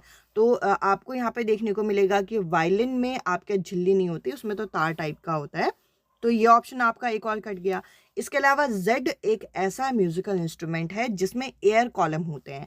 तो एयर कॉलम अगर हम देखें, ढोलक में एयर कॉलम आपका नहीं होता, तो यहाँ पर आप सभी ऑप्शंस को एलिमिनेट करके अपने करेक्ट आंसर पे पहुंच गए। तो इस तरीके से आपको ऑप्शंस को एलिमिनेट करना है। आपका जो क्वेश्चन पेपर होगा उसमें दो तरीके से क्वेश्चन हो सकते हैं। अभी से पहले वाला पेपर सेट देखा आपने, यहाँ पे इंग्लिश मीडियम का था, यहाँ पे हिंदी मीडियम का कॉलम था, या फिर इस तरीके से क्वेश्चन हो सकते हैं कि इंग्लिश मीडियम का पहले क्वेश्चन, फिर जस्ट उसके न्नीचे हिंदी मीडियम का क्वेश्चन। तो दोनों ही टाइप से एग्जामिनर यहाँ पे क्वेश्चन पूछते हैं। यहाँ पे हमें बोल रखा है आइडेंटिफाई द सेट ऑफ, यहाँ पे माइक्रो न्यूट्रिएंट जो प्लांट में होते हैं वे आपको यहाँ पे पहचानने हैं। तो देखिए सबसे पहले तो आपको माइक्रो न्यूट्रिएंट इनमें से कौन कौन से हैं ये आपको यहाँ पे पता होने चाहिए, जो कि मैंने आप लोगों के साथ न्यूट्रिशन इन प्लांट और न्यूट्रिशन इन एनिमल करके जो चैप्टर कराया था, उसके अंदर मैंने आप लोगों के साथ ये पॉइंट अच्छी तरीके से कवर किया है। जिसमें अगर आप यहाँ पे देखेंगे तो आयरन, इसके अलावा यहाँ पे जिंक और मैग्नीज जो होते हैं ये आपके माइक्रो न्यूट्रिएंट है। तो इस हिसाब से इस क्वेश्चन का जो करेक्ट आंसर होगा वो होगा यहाँ पे फोर्थ ऑप्शन। अगला यहाँ पे हम लोगों को क्या क्वेश्चन पूछ रखा है, इस क्वेश्चन में बोल रखा है कि read the following statement and choose the correct option. आपको करेक्ट ऑप्शन को यहाँ पे चूज करना है। अजर्शन कुछ इस तरीके से है कि the star in the night sky appear to move east to west. अब जो नाइट स्काई में स्टार होते हैं वो आपके ईस्ट टू वेस्ट आपका मूव करते हुए दिखाई पड़ते हैं। क्यों? क्योंकि ये इस वजह से होता है क्योंकि अर्थ जो होता है ये आपका वेस्ट टू ईस्ट रोटेट करती है, यानी कि जो पृथ्वी है ये पश्चिम से पूर्व की तरफ घूर्णन करती है, जिसके पश्चात हमें आकाश में रात्रि के समय जो तारे हैं वो किस तरीके से प्रतीत होते हैं कि वो पूर्व से पश्चिम की तरफ घूम रहे हैं, जो कि करेक्ट तरीके से एक्सप्लेन करता है। तो इस हिसाब से इस क्वेश्चन का फर्स्ट जो ऑप्शन होगा ये करेक्ट आंसर है। इसके अलावा अगर हम यहाँ पे नेक्स्ट क्वेश्चन देखें तो इसके अंदर क्या बोल रखा है, which of the following statement regarding rusting of iron is are correct. Rusting of iron के बारे में यहाँ पे क्या करेक्ट दे रखा है, हमसे ये पूछ रखा है। तो देखिए रस्टिंग ऑफ आयरन एक ऐसा प्रोसेस है जो कि केमिकल रिएक्शन होता है इसमें, जिसमें आयरन और ऑक्सीजन एक दूसरे के साथ लिंक करते हैं। रस्ट तभी ये चीज़ होती है, तो ए तो डेफिनेटली यहाँ पे सही होगा। और रस्टिंग ऑफ आयरन जो है एक एक्सोथर्मिक प्रोसेस है, यानी कि हीट इसमें रिलीज होती है, ये भी करेक्ट है। इसके अलावा ये आपका नॉर्मल रूम टेम्परेचर में भी हो सकता है, तो ये भी करेक्ट है। ये आपका रिवर्स नहीं हो सकता, तो ये यहाँ पे गलत है। तो जिसमें डी आपको दे रखा है वे ऑप्शन आप यहाँ पे काट दीजिए, और इस क्वेश्चन का आपका जो करेक्ट आंसर होगा वो होगा यहाँ पे फोर्थ ऑप्शन। आई होप ये क्वेश्चन आपको यहाँ पे क्लियर हुआ होगा। अब अगला यहाँ पे हम लोगों को एक मैच द फॉलोइंग दे रखा है और इस मैच द फॉलोइंग को आपको अच्छे तरीके से यहाँ पे समझना है, क्योंकि इस लेवल के क्वेश्चन आपके एग्जामिनर यहाँ पे फ्रेम करते हैं। अच्छी तरीके से हम देखें तो मैंने कई बार ये जो आपका क्विक लाइम है इस टर्म को यूज़ किया है आपके सेशन में। क्विक लाइम जिसको हम क्या बोलते हैं, CaO बोलते हैं, कैल्शियम ऑक्साइड बोलते हैं। तो क्विक लाइम यहाँ पे क्या होगा, यहाँ पे होगा ई का फर्स्ट आपको 2 ऑप्शन में दे रखे हैं और 2 ऑप्शन में नहीं दे रखे हैं। तो इस तरीके से आपके 2 ऑप्शन फटाफट यहाँ पे कट गए। तो आपको इस तरीके से ऑप्शन एलिमिनेट करने हैं। इसके अलावा अगर हम यहाँ पे टेबल सॉल्ट की बात करें तो टेबल सॉल्ट क्या होता है, टेबल सॉल्ट होता है आपका NaCl। ये तो हम लोगों ने बेसिक भी पढ़ा है। तो टेबल सॉल्ट का यहाँ पे क्या होगा, यहाँ पे होगा 6, जो कि आपको सेकेंड ऑप्शन में मिल रहा है। तो बाकी चीज़ें आपको जरूर पता होनी चाहिए कि स्लेट लाइम किसको बोलते हैं। स्लेट लाइम हम बोलते हैं कैल्शियम हाइड्रोक्साइड को। ये आपके एग्जामिनर यहाँ पे पूछ सकते हैं। इसके अलावा लाइमस्टोन किसको बोलते हैं, कैल्शियम कार्बोनेट को बोलते हैं। इसके अलावा कास्टिक सोडा किसको बोलते हैं, कास्टिक सोडा बोलते हैं सोडियम हाइड्रोक्साइड को, ये इनका केमिकल नेम है। और बेकिंग सोडा बोलते हैं सोडियम बाइकार्बोनेट को। ये चीज़ भी मैंने आप लोगों की नोट्स में यहाँ पे इंक्लूड करके दी है। Acid basis and salt chapter जो है उसमें सॉल्ट का जो पार्ट है वो आपका क्लास 10th की NCERT का जो पार्ट है उससे ये केमिकल टर्म यहाँ पे उठाए गए हैं। तो इस हिसाब से इस क्वेश्चन का फर्स्ट जो ऑप्शन है ये यहाँ पे करेक्ट आंसर है। अब मैं आपके साथ नेक्स्ट क्वेश्चन यहाँ पे डिस्कस करती हूँ। अब देखिए इस पेपर सेट में एक डिफरेंस आपको दिखेगा। इस पेपर सेट में जो साइंस की पेडागोजी है ये सेपरेट नहीं दी गई है। यहाँ पे बीच बीच में साइंस की पेडागोजी के क्वेश्चन जो है वो आपके मर्ज करके दिए हुए हैं। तो नेक्स्ट क्वेश्चन आपकी साइंस की पेडागोजी का है, जिसमें बोल रखा है, ए में बोल रखा है a fact is an observation, यानी कि तथ्य क्या होता है, एक ऑब्जर्वेशन है दैट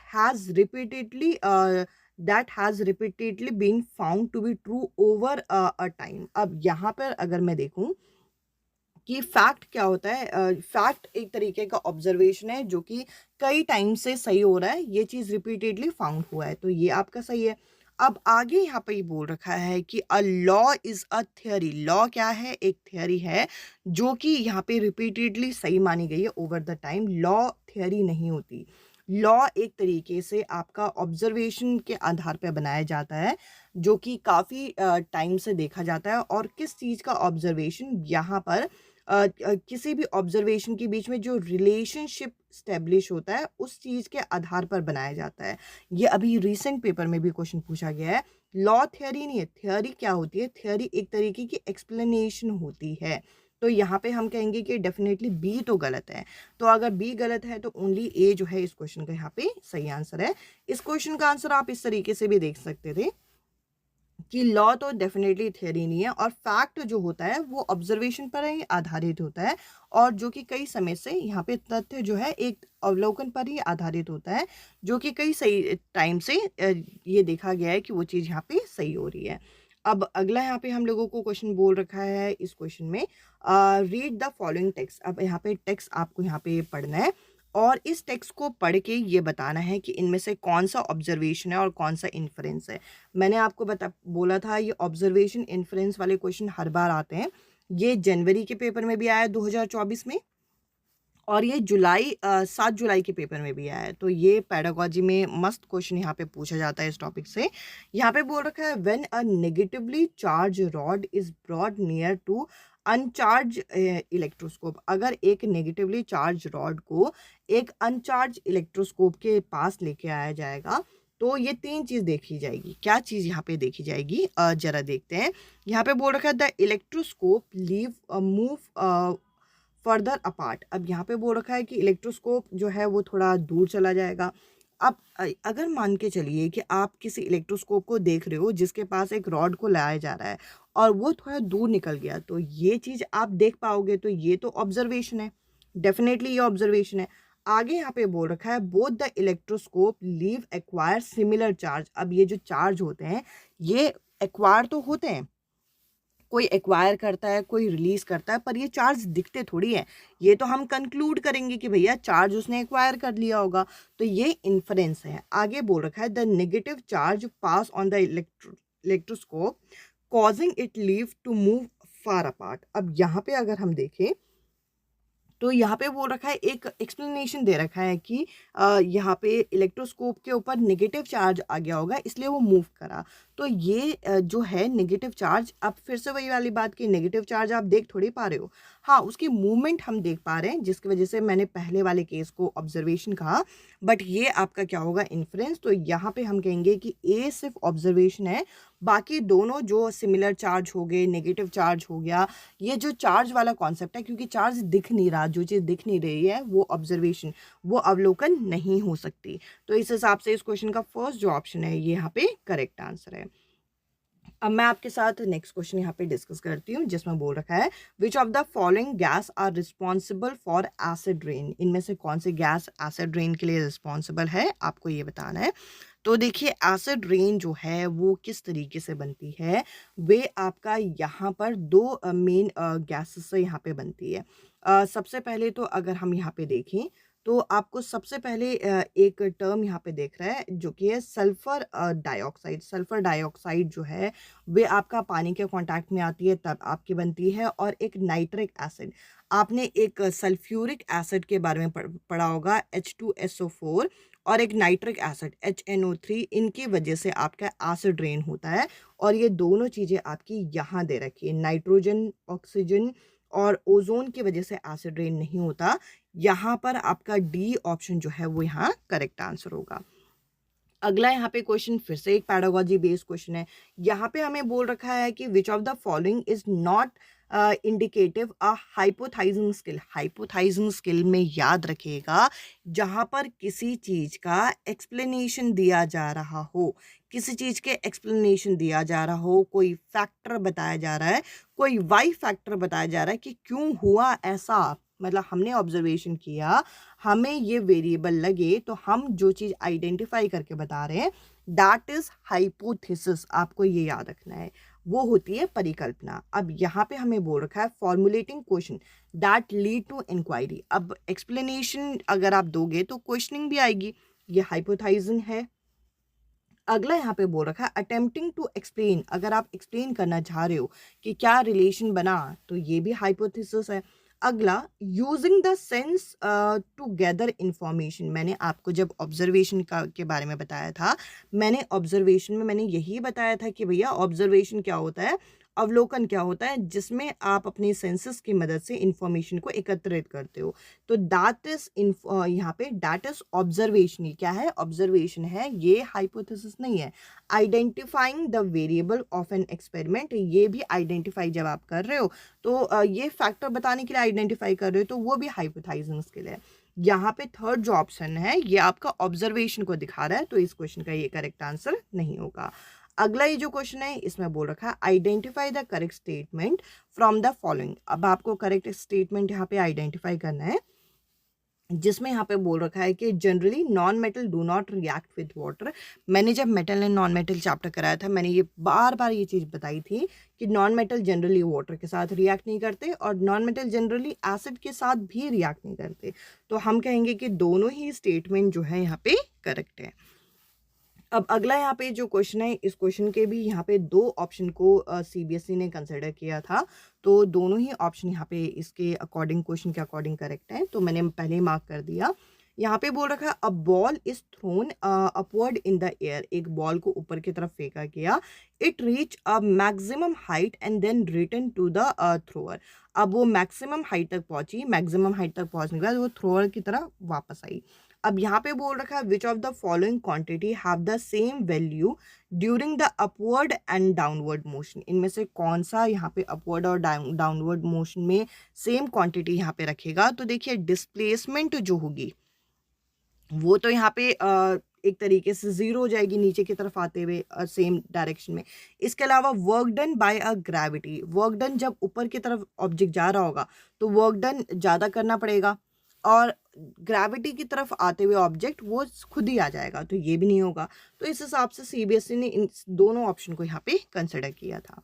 अब अगला अगर हम यहाँ पे क्वेश्चन देखें, यहाँ पे बोल रखा है एक ऑब्जेक्ट है जिसका लीनियर मोमेंटम है p और इसका मास कितना दे रखा है, m दे रखा है, तो इसके काइनेटिक एनर्जी कितनी होगी।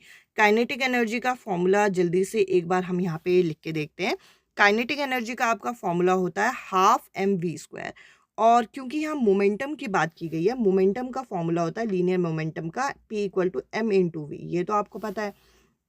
अब अगर मुझे रिलेशन देखना है तो मैं यहाँ पे क्या कर सकती हूँ, m को यहाँ मल्टीप्लाई भी कर सकती हूँ, डिवाइड भी कर सकती हूँ, सो दैट यहाँ पे m का स्क्वायर और v का स्क्वायर हो जाए। अब ये जो m और v है, इसका स्क्वायर को मैं क्या लिख सकती हूँ, p का स्क्वायर।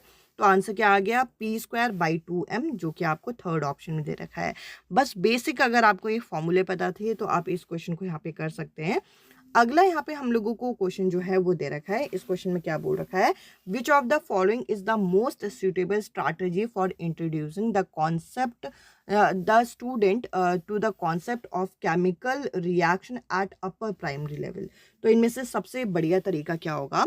इस तरीके का क्वेश्चन साइंस के पेडागोजी में मैंने भर भर के कराया है, जिसमें हम सीधा कॉन्सेप्ट बता दें वो सही नहीं है, सीधा केमिकल रिएक्शन पढ़ाने के लिए आप सीधा केमिकल इक्वेशन के सिंबल बता दें वो सही नहीं है, डिफाइन कराएं वो सही नहीं है। आप केमिकल रिएक्शन पे एक डिस्कशन यहाँ पे होल्ड कर सकते हैं, यहाँ पे परिचर्चा करा सकते हैं, जो कि सबसे बढ़िया तरीका होता है किसी भी टॉपिक को इंट्रोड्यूस करने के लिए। तो ऐसे क्वेश्चन तो आपको फ्री में मार्क्स यहाँ पे देखे जाएंगे। अगला यहाँ पे अगर हम क्वेश्चन देखें तो देखिए यहाँ पे हमें बोल रखा है which of the following will show external fertilization. इनमें से किस में एक्सटर्नल फर्टिलाइजेशन आपका होता है। तो बटरफ्लाई में एक्सटर्नल फर्टिलाइजेशन नहीं होता, तो ये ऑप्शन आप यहाँ पे काट सकते हैं। इस हिसाब से फ्रॉग, फिश और स्टार फिश जो है यहाँ पे एक्सटर्नल फर्टिलाइजेशन इनके अंदर होता है, जो कि यहाँ पे करेक्ट आंसर है। इसके अलावा अगर हम नेक्स्ट क्वेश्चन यहाँ पे देखें, यहाँ पे हम लोगों को इस क्वेश्चन में बोल रखा है consider the test item. Test item हम लोगों को यूनिट ए, कॉलम ए और कॉलम बी में यहाँ पे दे रखे हैं, और यहाँ पे हम लोगों को बोल रखा है और इसका मैथ्स दे रखा है। अब कॉलम ए में आपको कुछ ऐसे टर्म दे रखा है, कॉलम बी में आपको ऐसे टर्म दे रखे हैं, और एक टर्म एक्स्ट्रा दे रखा है। आपने आजकल के जो क्वेश्चन पेपर सेट होते हैं स्कूल्स में वो देखा भी होगा, बच्चों के इंटेलेक्चुअल लेवल को चेक करने के लिए इस तरीके से मैच द फॉलोइंग देते हैं, ताकि एक ऑप्शन थोड़ा सा ये जो हो मिसमैच करे। अब यहाँ पे बोल रखा है which of the following is not a reason that and that can be given to justify that the item is poorly constructed। अब इनमें से कौन सा रीजन ये नहीं होगा कि ये प्योरली कंस्ट्रक्टेड है। पहली बात तो प्योरली कंस्ट्रक्टेड है भी नहीं। एक साइड यूनिट ऑफ फोर्स दे रखी है। अब आपको पता है यूनिट ऑफ फोर्स क्या होती है, न्यूटन होती है। सिंबल ऑफ आयरन क्या होता है, Fe होता है। Formula of hydrochloric acid HCl होता है। यूनिट ऑफ वर्क क्या होती है, ये होती है आपकी जूल। सिंबल ऑफ सिल्वर क्या होता है, ये होता है Ag। और बैटरी का सिंबल यहाँ पे इस तरीके से है। तो ये तो एक अच्छा टेस्ट है। अब यहाँ पे बोल रखा है कि अगर आप देखें तो for a column A there are most two possible entities in column B, यानी कि कॉलम ए के लिए कॉलम बी में एक से ज़्यादा एंटाइटीज है। ऐसा नहीं है कॉलम ए और कॉलम बी एक एक चीज़ों को मैच कर रहा है, तो ये वाला ऑप्शन तो यहाँ पे नहीं है। अब अगला यहाँ पे है there is unequal entity in column A and column B. अब आप ये बोलोगे कि भैया ये टेस्ट बिल्कुल पुअरली कंस्ट्रक्टेड है, क्यों, क्योंकि यहाँ पे कॉलम ए और कॉलम बी में इक्वल एंटाइटीज नहीं है। ये वाला पॉइंट तो बिल्कुल ही वैलिड नहीं है, ये वाला पॉइंट तो बिल्कुल वैलिड नहीं है। अब मैचिंग पेयर जो है इजीली गेस कर सकते हैं, इजीली गेस हो भी नहीं रहे। पुअरली कंस्ट्रक्टेड नहीं है भैया, अब बच्चे को याद होगा तभी वो चीज़ कर पाएगा। अब इनकंसिस्टेंट अमंग एंटाइटीज, यानी कि यहाँ पे इनकम्प्लीट चीज़ें दे रखी हैं, ऐसा भी नहीं है। बट अगर आप यहाँ पे ये कहोगे कि ये टेस्ट पुअरली कंस्ट्रक्टेड है इस वजह से क्योंकि बराबर कॉलम नहीं दे रखे हैं, वो सबसे इनवैलिड रीज़न होगा। तो सेकेंड जो ऑप्शन है यहाँ पे करेक्ट आंसर होगा। अब मैं नेक्स्ट क्वेश्चन यहाँ पे डिस्कस कर रही हूँ, जिसके अंदर क्या बोल रखा है, असर्शन रीजन हमें यहाँ पे दे रखे हैं dried resin when left in a plain water, यानी कि जो सूखी हुई किस्मत होती है अगर उसे प्लेन वाटर में डाल दिया जाए तो वो आपके स्वेल हो जाती है ड्यू टू ऑस्मोसिस। ये तो आप लोगों ने पढ़ा भी होगा और अपने डे टू डे लाइफ में देखा भी होगा। और यहाँ पे बोल रखा है प्लांट सेल जो होता है सिलेक्टिवली परमेबल होता है, और उसके जो सेल मेम्ब्रेन होते हैं सिलेक्टिव चीज़ों को अलाउ करते हैं। ये चीज़ हमें पता भी है, जिसकी वजह से एंट्री या एग्जिट जो है वो एक तरीके से अलाउड होती है। तो ये दोनों के दोनों चीज़ बिल्कुल करेक्ट हैं और करेक्ट तरीके से एक्सप्लेन कर रहे हैं। तो इस हिसाब से फर्स्ट जो ऑप्शन होगा ये यहाँ पे करेक्ट आंसर है। अब अगला यहाँ पे क्वेश्चन है जिसके अंदर बोल रखा है which of the following would be the most suitable strategy to introduce the concept of deficiency disease at upper primary level. अब deficiency disease टॉपिक को आपको पढ़ाना है तो इनमें सबसे उपयुक्त रणनीति कौन सी होनी चाहिए। देखिए डेफिनेशन वाले ऑप्शन को तो आप पहले यहाँ पे काट दीजिए। इसके बाद लिस्ट ऑफ न्यूट्रिएंट, न्यूट्रिएंट वाले टॉपिक से डेफिशिएंसी डिजीज नहीं पढ़ा सकते।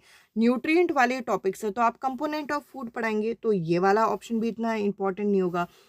Hold a discussion on common human disease. अब देखिए डेफिशिएंसी डिजीज यानी कि किसी एक पर्टिकुलर न्यूट्रिएंट की कमी की वजह से जो डिजीज होती है, इससे हम पूरे ह्यूमन डिजीज को पढ़ाएं वो जरूरी नहीं है, क्योंकि ह्यूमन डिजीज में तो कितने तरीके की डिजीज आ जाएंगे, तो ये वाला भी इतना सुटेबल नहीं है। अगर आप डॉक्टर की प्रिस्क्रिप्शन लेके आओगे जिसमें प्रॉपर लिखा हुआ है कि डेफिशिएंसी डिजीज जो है वो किस किस चीज़ की वजह से कमी हो रही है, कौन सा विटामिन की कमी है, कौन से यहाँ पे मिनरल की कमी है, तो वो सबसे बढ़िया होगा।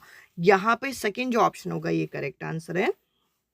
इसके अलावा नेक्स्ट यहाँ पे क्वेश्चन है जो कि एक बहुत अच्छा सा क्वेश्चन है, जिसमें बोल रखा है which of the following best explain the statement science promote scepticism. मैंने आपको साइंस पेडागोजी में पढ़ा है, साइंस के अंदर स्केप्टिसिज्म होता है। स्केप्टिसिज्म मतलब आप संदेह करते हैं, और संदेह क्यों करते हैं, ताकि भैया उस चीज़ को क्या कर सकें, उस चीज़ को आप वेरीफाई कर सकें। मैं जो पढ़ा रही हूँ वो सही है या नहीं है, उस चीज़ का वैलिडेशन जो होता है वो एक तरीके से वैलिडिटी बताता है। तो ये आपका साइंस पे हम ट्रस्ट नहीं कर सकते। साइंस ओपन माइंडेड होता है, साइंस इंट्यूटिव होता है, ऐसा नहीं है। साइंटिस्ट जो होते हैं जज करते हैं किसी चीज़ की वैलिडिटी को क्लेम करने से पहले, वो यहाँ पे इसका करेक्ट आंसर होगा। अब अगला यहाँ पे जो क्वेश्चन है इसके अंदर बोल रखा है कि एक बॉक्स है जो कि 50 ग्राम का है, एक टेबल में हॉरिजॉन्टली रखा हुआ है। Which of the following statement is true regarding the force acting on it. सबसे पहले तो अगर एक टेबल के ऊपर एक बॉक्स रखा हुआ है तो हम कभी ये नहीं कहेंगे कि कोई फोर्स नहीं लग रहा। अनबैलेंस फोर्स होता तो भैया वो गिर जाता, वो उसके ऊपर नहीं रहता। अनबैलेंस फोर्स जो है ये वाला ऑप्शन तो बिल्कुल गलत है। उसके ऊपर बैलेंस फोर्स लग रहा है, नॉर्मल रिएक्शन और ग्रेविटी उसे लगातार खींच रही है, जिसकी वजह से वो टेबल के ऊपर आराम से रखा हुआ है। तो इस क्वेश्चन का थर्ड जो ऑप्शन है वो करेक्ट आंसर है। अगला यहाँ पे आप क्वेश्चन देखोगे जिसमें बोल रखा है एक्स एक ऐसा डिवाइस है जो कि यूज किया जाता है यहाँ पे to see corner, to see around corner, यानी कि मतलब किसी चीज़ के को कॉर्नर में देखने के लिए, and which is based on the principle of Y. अब यहाँ पे हम लोगों को पूछ रखा है कि एक्स क्या है, तो यहाँ पे कैलिडोस्कोप तो नहीं है, कैलिडोस्कोप से तो कलरफुल पैटर्न दिखते हैं। इसके अलावा टेलीस्कोप से किसी कॉर्नर वाली चीज़ों को नहीं देखते। इस तरीके का एक डिवाइस होता है जो कि बेसिकली अगर ट्री यहाँ पे है तो एक ऑब्जर्वर को इस कॉर्नर से भी दिख जाता है। तो ये होता है आपका पेरिस्कोप, और पेरिस्कोप डिस्पर्जन पर आधारित नहीं होता है, ये रिफ्लेक्शन पर आधारित होता है। इस तरीके से 45 डिग्री पे यहाँ पे क्या लगाए जाते हैं, प्लेन मिरर लगाए जाते हैं, जिनमें रिफ्लेक्शन होने की वजह से ऑब्जेक्ट जो है वो दिखाई पड़ता है। अगला यहाँ पे क्वेश्चन है जिसमें बोल रखा है एक्स और वाई जो है वो आपके थिक और ब्लैक लिक्विड होते हैं, जो कि यहाँ पे मेल्टिंग ऑफ रोड में यहाँ पे यूज़ किए जाते हैं। अब एक्स जो है ये आपका पेट्रोलियम का प्रोडक्ट है, और वाई जो है ये कोल से डेराइव होता है। दोनों के दोनों मेल्टिंग ऑफ रोड में यहाँ पे हेल्प करते हैं। अगर एक्स जो है वो पेट्रोलियम का प्रोडक्ट है तो पेट्रोलियम का प्रोडक्ट होता है ब्यूटामीन, और अगर हम यहाँ पे कोल के प्रोडक्ट की बात करें तो कोल का प्रोडक्ट होता है कोल तार। तो यहाँ पर आपका करेक्ट आंसर होगा फर्स्ट ऑप्शन। इसके अलावा अगर हम नेक्स्ट क्वेश्चन यहाँ पे देखें, पेडागोजी बेस्ड क्वेश्चन है जिसमें बोल रखा है which of the following is not desirable with respect to carrying out a class demonstration by a teacher. इनमें से कौन सा यहाँ पे सूटेबल नहीं है, ये यहाँ पे पूछा गया है। अब अगर हम ऑप्शन देखें तो लास्ट ऑप्शन में बोल रखा है follow up the demonstration with discussion. तो ये सही है, कहीं ना कहीं डिस्कशन से आप स्टार्ट कर रहे हो। एक्सप्लेनेशन आप सप्लीमेंट एक्सप्लेनेशन दे रहे हो, ये आपका सही है। इसके अलावा आप यहाँ पे एक तरीके से पूर्व यहाँ पे प्रदर्शन कर रहे हैं, डेमोन्स्ट्रेशन एक तरीके से करके देख रहे हो क्लास में कराने से पहले, ये भी सही है। पर बच्चों को एम्पैथाइज कर रहे हो कि समय पूर्व वो किसी अवधारणा को समझ लें और इन कॉन्सेप्ट को उन्हें लिंक करना आना चाहिए, तो ये एक तरीके से उतना डिजायरेबल नहीं माना जाएगा। तो सेकंड जो ऑप्शन होगा इस क्वेश्चन का करेक्ट आंसर है। अब अगला ये जो क्वेश्चन है इसमें बोल रखा है which of the following statement is correct. तो फर्टिलाइजर जो उर्वरक होते हैं उनके बारे में क्वेश्चन पूछा गया है। अब यहाँ पे बोल रखा है the fertilizer are rich in specific nutrient as compare to manure. तो देखिए फर्टिलाइजर के बारे में हम यही पॉइंट पढ़ते हैं कि उनमें एक स्पेसिफिक न्यूट्रिएंट होते हैं, तो ये तो डेफिनेटली करेक्ट होना चाहिए। आगे इनमें वाटर होल्डिंग कैपेसिटी उतनी बढ़िया नहीं होती है, ये ह्यूमस प्रोवाइड नहीं करते, ये यहाँ पे माइक्रो फ्रेंडली नहीं होते। जो ये सारे पॉइंट है ये मैन्योर के हैं, ये खाद के हैं, जबकि इस क्वेश्चन का जो करेक्ट आंसर होगा वो होगा आपका फर्स्ट ऑप्शन। अगला ये जो क्वेश्चन है वो आपका मैच द फॉलोइंग है, जिसमें आप लोगों को कॉलम ए को कॉलम बी के साथ यहाँ पे मैच करना है। ए सेक्सुअल मोड ऑफ रिप्रोडक्शन हमसे यहाँ पे पूछा गया है। तो एक एक करके अगर हम देखें तो यीस्ट में क्या होता है, बडिंग होता है। तो बी का क्या होना चाहिए, बी का होना चाहिए फर्स्ट, जो कि आपको सिर्फ 2 ऑप्शन में यहाँ पे दे रखे हैं। इसके अलावा स्पाइरोगायरा में आपको पता होना चाहिए कि फ्रेगमेंटेशन होता है, तो डी का यहाँ पे क्या होगा, डी का होगा थर्ड, जो कि दोनों ही ऑप्शन में। इसके अलावा रोज के अंदर आपको यहाँ पे रोज के एक पार्ट को काट के इस तरीके से लगाया जाता है, तो उसमें यहाँ पे एक वेजिटेटिव प्रोपेगेशन देखने को मिलता है। तो यहाँ जो करेक्ट आंसर होगा वो होगा आपका फर्स्ट ऑप्शन। इसके अलावा अगर हम नेक्स्ट क्वेश्चन यहाँ पे देखते हैं तो इसके अंदर पूछ रखा है which of the following plant disease are cause by bacteria. मैंने आप लोगों को बताया था क्लास 8th का वो चैप्टर जो है इंपॉर्टेंट है, माइक्रो ऑर्गेनिज्म करके, उससे रिलेट करके क्वेश्चन पूछा जाता है। प्लांट डिजीज जो बैक्टीरिया की वजह से होता है वह सिट्रस कैंटर। तो यहाँ पे आपका ओनली बी जो है यहाँ पे करेक्ट आंसर होगा। इसके अलावा नेक्स्ट क्वेश्चन यहाँ पे रेजिस्टेंस बेस हमसे यहाँ पे पूछा गया है कि यहाँ पे आपको मैक्सिमम और मिनिमम रेजिस्टेंस निकालना है। अगर आपके पास 3 रजिस्टर है 1/3 ओम के, तो मैक्सिमम रजिस्टर निकलता है इनको जस्ट प्लस करके। तो आप इस तरीके से यहाँ पे प्लस करेंगे, तो प्लस करेंगे तो एलसीएम लेंगे तो 3 आएगा, 3/3 यानी कि 1 आ जाएगा। तो मैक्सिमम रजिस्टर तो आ गया 1। अब इसके अलावा मिनिमम रजिस्टर के लिए इनको आपको क्या करना होता है, इनका रेसिप्रोकल करना होता है। 1 के नीचे अगर 1/3 लिखेंगे तो 3/1 यहाँ पे आ जाएगा, 3/1 यहाँ पे आ जाएगा, 3/1 यहाँ पे आ जाएगा। और ये क्वेश्चन मैंने ऑलरेडी कई बार यहाँ पे करा दिया, ये आपका 1/r टोटल के बराबर है। तो ऐसे केस में आप कहेंगे तो 9 ओम आए, ये तो बड़ा आंसर आया। जबकि यहाँ पे आपको 1/r टोटल नहीं निकालना, आपको निकालना है यहाँ पे क्या, r टोटल। तो आप इसको रिवर्स करेंगे तो 1/9 आएगा। तो इस हिसाब से आपको डिफरेंस निकालना है मैक्सिमम में से मिनिमम को माइनस करके। 1 में से अगर हम 1/9 को माइनस करेंगे तो आएगा यहाँ पे 8/9, जो कि आपको कौन से ऑप्शन में दे रखा है, जो कि आपको सेकेंड ऑप्शन में दे रखा है। इसके अलावा अगर हम नेक्स्ट क्वेश्चन यहाँ पे देखें तो यहाँ पे बोल रखा है एक टीचर है जो कि एक चैप्टर पढ़ा रही है बॉडी मूवमेंट क्लास 6 में, और उन्होंने क्या किया, class 6 student show the following image to her class. अब क्लास को कुछ इमेजेस वो यहाँ पे शो कर रही हैं। यहाँ पे उन्होंने एक सेलिंग बोट दिखाया, इसके बाद एक यहाँ पे स्विमिंग फिश दिखाई, एक फ्लाइंग एयरप्लेन दिखाया। Then she asked the student to reflect on the shape of the image. और उसके बाद उन्होंने कहा कि इसकी शेप को आप देखो और इनके मैनर ऑफ मूवमेंट को देखो, यानी कि किस तरीके से गति कर रहे हैं उस चीज़ को आप यहाँ पे देखो। तो वो किस तरीके का आंसर जो है बच्चों के साथ यहाँ पे एक्सपेक्ट कर रही है, ये यहाँ पे पूछा गया है। तो देखिए यहाँ पे बच्चों को कोई वर्गीकरण नहीं करवा रही, वो क्लासिफाई नहीं करवा रही, इन सभी के शेप से हमें स्ट्रीमलाइन शेप के बारे में वो बता रही हैं। तो चीज़ें यहाँ पे मेज़र नहीं कर रही, यहाँ पे बच्चा तर्क करे और साथ ही साथ उन्हें ऑब्जर्व करे, इन दोनों पे वो फोकस कराना चाह रही है। तो इस क्वेश्चन का सेकंड जो ऑप्शन होगा यहाँ पे करेक्ट आंसर है। अब हम नेक्स्ट क्वेश्चन यहाँ पे देखते हैं, जिसके अंदर क्या बोल रखा है कि seed dispersal may be said to help the plant in all of the following except. अब सीड डिस्पर्जल जो है वो हर चीज़ में हेल्प कर सकता है इस चीज़ को छोड़ के। तो देखिए सीड डिस्पर्जल जो है अवॉइड करता है कंपटीशन, जो कि सनलाइट, वाटर और मिनरल की वजह से होता है। ये पॉइंट मैंने आपके साथ डिस्कस भी किया था।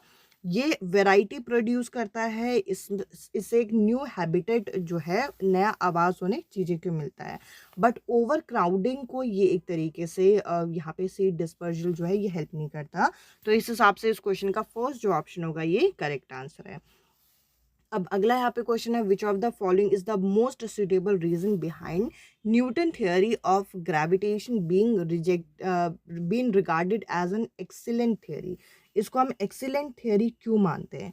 क्योंकि देखिए अगर आप न्यूटन की ग्रेविटेशन थियरी को देखो तो इस थियरी के आगे एक टर्म लगा होता है कि ये एक यूनिवर्सल थियरी है, और जो चीज़ आपका लार्ज एक्सपेक्ट पे अगर चीज़ें मानी जाती है, उस चीज़ को हम ज़्यादा एक्सीलेंट मानते हैं। इसमें एक्सप्लेनेशन बढ़िया था इस वजह से नहीं, एक्सप्लेनेशन तो हर चीज़ का बढ़िया होता है।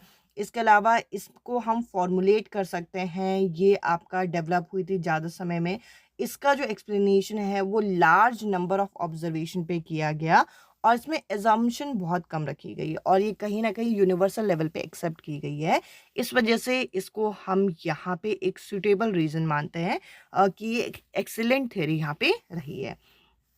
इसके अलावा अगर हम नेक्स्ट क्वेश्चन यहाँ पे देखें तो नेक्स्ट क्वेश्चन में बोल रखा है कि फर्स्ट ऑप्शन दे रखा है कि रायन एक सिंथेटिक फाइबर है। हम लोगों को ये बता रखा है कि रायन क्या है, एक सिंथेटिक फाइबर है, जो कि यहाँ पे करेक्ट है। आगे बोल रखा है Ryan is made up of using any natural raw material. अब रायन जो है यहाँ पे नेचुरल रॉ मटेरियल से बना हुआ है, यहाँ पे हम लोगों को बोल रखा है without using any natural raw material, तो विदाउट की वजह से यहाँ पे गलत हो जाएगा। इवन इसमें जो पहला टर्म दे रखा है ना, इसमें भी यहाँ पे सेमी सिंथेटिक होना चाहिए था, क्योंकि सिंथेटिक तो है बट ये आपका नेचुरल मटेरियल से बना हुआ है। बट सीबीएसई ने इस क्वेश्चन का फर्स्ट ऑप्शन यहाँ पे कंसिडर किया है कि रायन एक सिंथेटिक फाइबर है, क्योंकि एनसीईआरटी में इसी तरीके से टर्म दिया गया है क्लास 8 की, बट ये आपका नेचुरल मटेरियल से बना है, इसलिए S2 जो है वो आपका फॉल्स होगा। अब ये पेपर सेट भी यहाँ पे आपका कंप्लीट हो गया। अभी जो आप लोगों का 7 जुलाई का रीसेंट पेपर सेट है, अब मैं आपके साथ वो डिस्कस कर रही हूँ, उसके बाद आज के सेशन को हम कंबाइन करेंगे। अब ये जो पेपर सेट मैं आप लोगों के सामने लेके आई हूँ, ये आपका 7 जुलाई का अभी रीसेंट पेपर सेट है, जो कि आप लोग यहाँ पे देखेंगे। इसमें भी मिक्स आपको साइंस का कंटेंट, साइंस की पेडागोजी के मिक्स क्वेश्चन देखने को मिलेंगे। पहला क्वेश्चन हमारे सामने है कि आपको स्टेटमेंट को रीड करना है और करेक्ट ऑप्शन को चूज करना है। यहाँ पे हमें बोल रखा है filament of a bulb is made of tungsten. ये तो सभी को पता है कि टंगस्टन से बना होता है, ये तो बिल्कुल करेक्ट है। आगे बोल रखा है कि tungsten has low resistance and high melting point.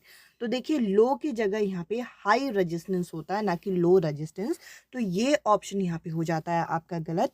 और जैसे ही आपको यहाँ पे बल्ब के फिलामेंट के बारे में पता होना चाहिए, वैसे ही आपको फ्यूज की भी प्रॉपर्टी पता होनी चाहिए। फ्यूज़ के बारे में आप यहाँ पे लिख लीजिएगा कि फ्यूज़ का हाई रेजिस्टेंस होता है और लो मेल्टिंग पॉइंट होता है। तो ये कुछ प्रॉपर्टी होती है जो कि आपके एग्जामिनर ट्विस्ट करके पूछ सकते हैं। तो यहाँ पे आपका करेक्ट आंसर हो जाएगा यहाँ पे सेकंड ऑप्शन, जिसमें ए इज़ ट्रू और आर इज़ फॉल्स हमें यहाँ पे दे रखा है। इसके अलावा अगला हम क्वेश्चन यहाँ पे देखें तो मैंने आपको कहा था ऑब्जर्वेशन इन्फरेंस वाले क्वेश्चन यूजुअली पूछते हैं, और ये एक अच्छे लेवल का क्वेश्चन था। इसको आप यहाँ पे देखेंगे, यहाँ पे बोल रखा है metallic oxide are basic in nature. अब ये जो मेटालिक ऑक्साइड है बेसिक है, ये आप देख के नहीं बता सकते, तो ये आपका डेफिनेटली क्या है, ये आपका डेफिनेटली इन्फरेंस है। तो ए ऑब्जर्वेशन, वैसे भी किसी ए ऑब्जर्वेशन आपको एक ऑप्शन में दे रखा था, आपने इस तरीके से काट दिया। Air expand on heating. अब देखिए यहाँ पे आपको कोई भी जो है यहाँ कोई एक्टिविटी करके नहीं दिखा रहे कि बैलून जो है एक्सपैंड हो गया, बस हमें एक पॉइंट बता रखा है कि एयर जो है हीटिंग से एक्सपैंड हो सकती है। तो ये आपको दिखता नहीं है, ये एक कंक्लूजन आप यहाँ पे दे रहे हो, तो ये भी आपका क्या है, ये भी आपका है इन्फरेंस। आप जरा ध्यान से देखिएगा, यहाँ पे ये नहीं बोला गया है कि एक बैलून जो है वो आपका एक्सपैंड हो गया, बैलून के बारे में नहीं बोला गया। बैलून से तो आप देख के बता सकते हो, यहाँ पे एयर की बात की गई है, इसलिए इसे इन्फ्रेंस में रखा गया है। आगे बोल रखा है lime water turn milky on passing CO2। अब लाइम वाटर अगर मिल्की हो जाएगा तो वो टेस्ट ट्यूब में आपको दिख पाएगा, तो ये आपका ऑब्जर्वेशन है। इसके अलावा यहाँ पे सोडियम हाइड्रोक्साइड और जो आपका हाइड्रोक्लोरिक एसिड होता है, ये न्यूट्रलाइज कर देता है एक दूसरे को, ये हमें दिख नहीं सकता, तो ये भी क्या है, ये भी आपका इन्फ्रेंस है। तो यहाँ पे एक ही ऑब्जर्वेशन है, बाकी सभी इन्फ्रेंस होने की वजह से यहाँ हम कहेंगे कि इस क्वेश्चन का सेकेंड जो ऑप्शन है वो यहाँ पे करेक्ट आंसर है। अब अगला यहाँ पे क्वेश्चन है, इस क्वेश्चन में यहाँ पे चैलेंज भी हुआ था, और इस क्वेश्चन के चैलेंज के बाद यहाँ पे सेकंड ऑप्शन को सही करेक्ट यहाँ पे माना गया था। यहाँ पे बोल रखा है which of the following is not correct regarding conduction of heat, और ये रिपीटेड क्वेश्चन है सीबीएसई द्वारा। यहाँ पे बोल रखा है two object should be in contact with each other to heat flow. तो कंडक्शन में ऑब्जेक्ट जो है कॉन्टैक्ट में होने चाहिए, तो ये आपका करेक्ट है, तो ये यहाँ पे नहीं होगा। All material do not allow heat to flow through them easily in same way. Simple सी बात है, हर मटेरियल अलाउ थोड़ी करेगा, तो ये भी आपका यहाँ पे सही है, ये गलत नहीं होगा। Conduction is faster in solid than liquid. Solid में ये फास्टर होता है, ये सही है। Conduction does not takes place in gases, ये यहाँ पे आपका इनकरेक्ट दे रखा है। इसके अलावा अगर हम यहाँ पे नेक्स्ट क्वेश्चन देखें, तो नेक्स्ट क्वेश्चन हम लोगों का एक इजी डायरेक्ट क्वेश्चन है। एक यहाँ पे एक एलिमेंट है ए जिसका एटॉमिक नंबर है 13 और दूसरा एलिमेंट है बी जिसका एटॉमिक नंबर है 17। तो इनका केमिकल फॉर्मूला क्या बनेगा? अगर हम कॉन्फ़िगरेशन करते हैं तो 283 यहाँ पे पहले वाले का और 287 दूसरे वाले का, ये यहाँ पर इनका कॉन्फ़िगरेशन बनेगा। सबसे पहले तो आपको इनकी कॉन्फ़िगरेशन लिखनी आनी चाहिए, और कोई भी एलिमेंट जो होते हैं कंपाउंड क्यों बनाते हैं? ताकि खुद को स्टेबल कर सके। तो इस केस में इसकी वैलेंसी कितनी हो जाएगी? इसकी वैलेंसी हो जाएगी 3, यानी कि 3 इलेक्ट्रॉन ये लूज कर देगा। इस केस में भैया ये इलेक्ट्रॉन गेन करेगा, वो भी 1, तो इसकी वैलेंसी हो जाएगी 1। तो अगर मैं इसका फॉर्मूला बनाऊं यहाँ पे ए बी करके, तो इसकी वैलेंसी है 3, इसकी वैलेंसी है 1, तो क्रॉस मल्टीप्लाई करेंगे तो यहाँ पे आ जाएगा AB3। तो इस तरीके का इसका फॉर्मूला बनेगा, जो कि आपका फर्स्ट ऑप्शन में है। अब अगला यहाँ पे क्वेश्चन हम लोगों को बोल रखा है discussion on socio scientific issue can help us. अब यहाँ पे हम लोगों को बोल रखा है अगर हम किसी भी सोशो साइंटिफिक इशू पे डिस्कशन करते हैं तो वो किस चीज़ में आपको हेल्प करेगा। तो देखिए यहाँ अगर एक एक करके हम ऑप्शन को पढ़ते हैं तो ये हम लोगों को आर्गुमेंटेशन स्किल डेवलप करेगा। ये तो कई क्वेश्चन में आपने यहाँ पे देख ही लिया, तो फर्स्ट ऑप्शन यहाँ पे हो गई। इसमें आपको मल्टीपल पर्सपेक्टिव मिलेगा किसी भी इशू में, तो ये भी यहाँ पे आपका करेक्ट है। इसके अलावा यहाँ पे हम लोगों को बोल रखा है कि ये आपको एक साइंस एक्टिविटी में एंगेज करेगा, ये भी यहाँ पे सही है। अब लास्ट ऑप्शन अगर हम देखें तो यहाँ पे हम लोगों को बोल रखा है appreciating the role of society in the development of science. तो देखिए यहाँ पे हम हिस्टोरिकल पर्पस नहीं देख रहे, हम यहाँ पे सोशो साइंटिफिक इश्यूज की बात करें, तो हम यहाँ पे सोसाइटी के रोल को अप्रिशिएट करना इतना इम्पोर्टेंट यहाँ पे नहीं मानेंगे। यहाँ पे आपका जो करेक्ट आंसर होगा वो होगा आपका फर्स्ट ऑप्शन। इसके अलावा नेक्स्ट क्वेश्चन बहुत इजी और डायरेक्ट क्वेश्चन यहाँ पे पूछा गया था।